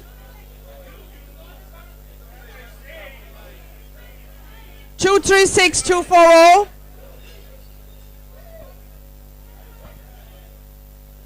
236 240. We'll come back to it.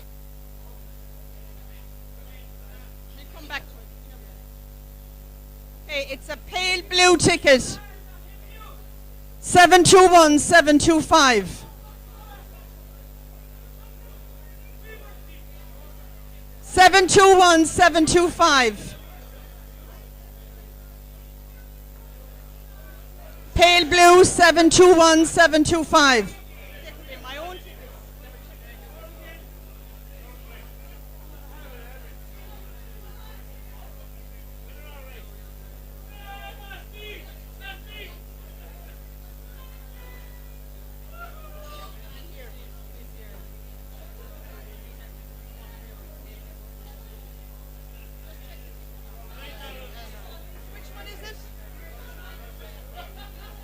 Which one is it? 75, eh? AD. No, wrong serial. Sorry. I think. You said 75? Oh no, sorry, that's it. Oh.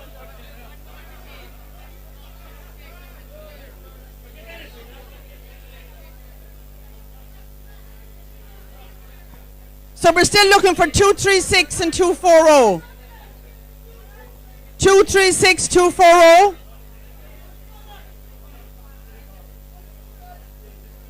236 240.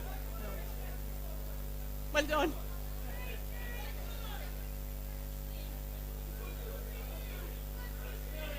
Two 236 240. AD 2297. Yeah, it's green and white. Okay, it's a lilac and white color. 61 to 65.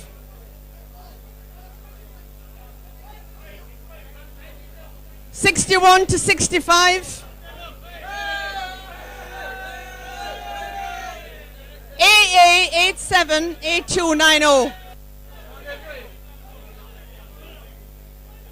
Wrong color. No. Okay. Lilac and white, 61 to 65.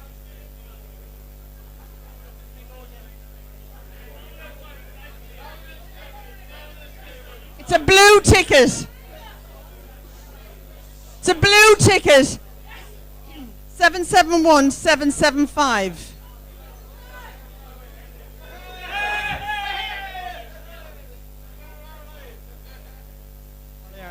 Seven seven one seven two. I thought you were messing.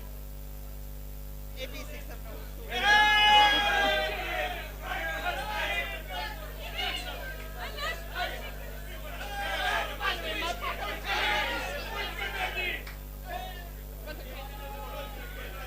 It's another blue ticket.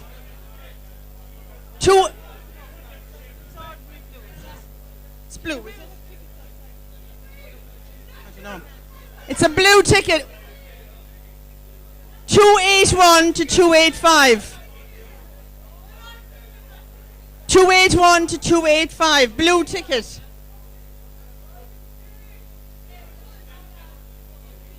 Check my own. 281 to 285. I'm not checking my own.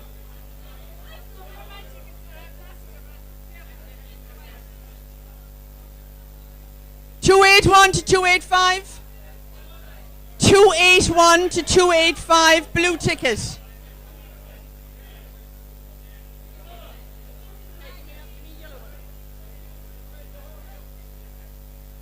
It's a yellow ticket. Yellow ticket, 956 to 960. 956 to 960.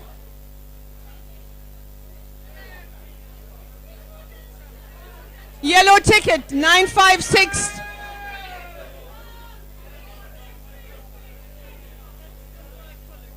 AB 14257. Well done. Good man. Congratulations. What one, Mary? 281, 287. Yeah. Winner, all right. Who's that? Okay. Someone. Get a prize. So. I don't know whether it is male or female. Yes.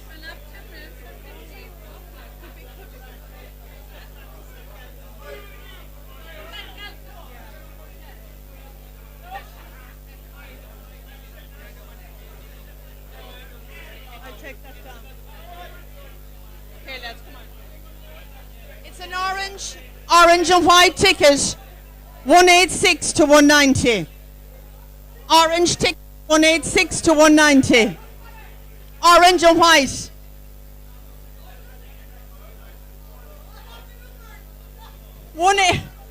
Orange and white, 186 to 190.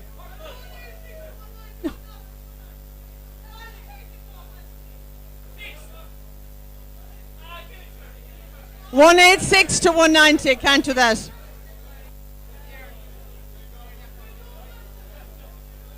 It's orange and white, Martha. AA 18881347. No. It's an orange and white ticket. Orange and white. Gone. It's a green and white ticket. 446 to 450.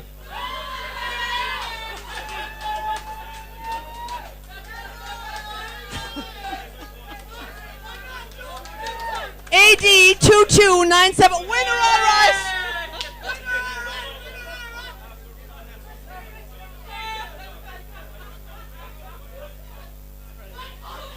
One more.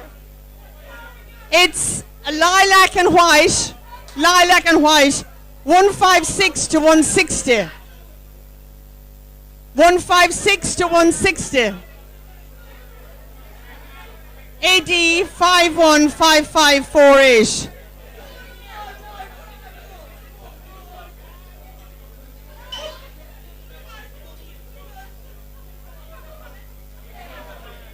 $156 to $160. What's the wrong color? 156 to 160. It's a lilac ticket. AD 515548.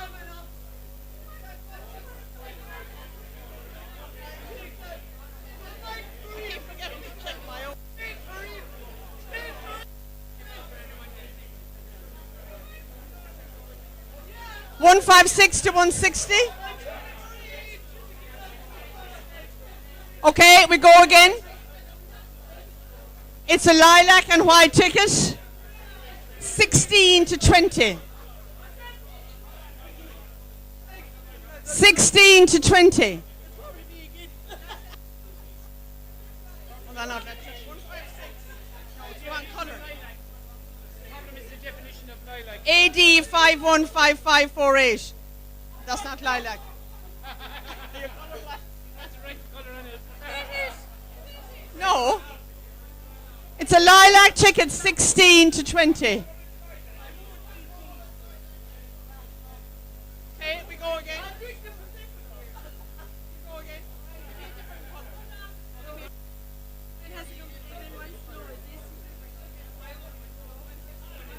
Yeah. Get rid of that. It's AD 515548.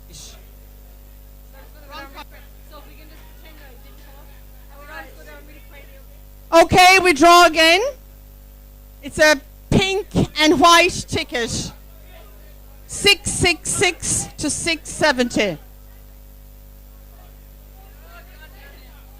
Are they all gone home? 666 to 670.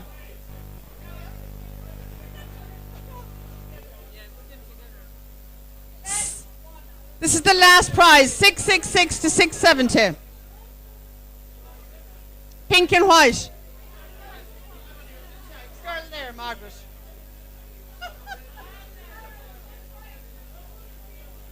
AD 443607. Winner, all right. It's worked you a while.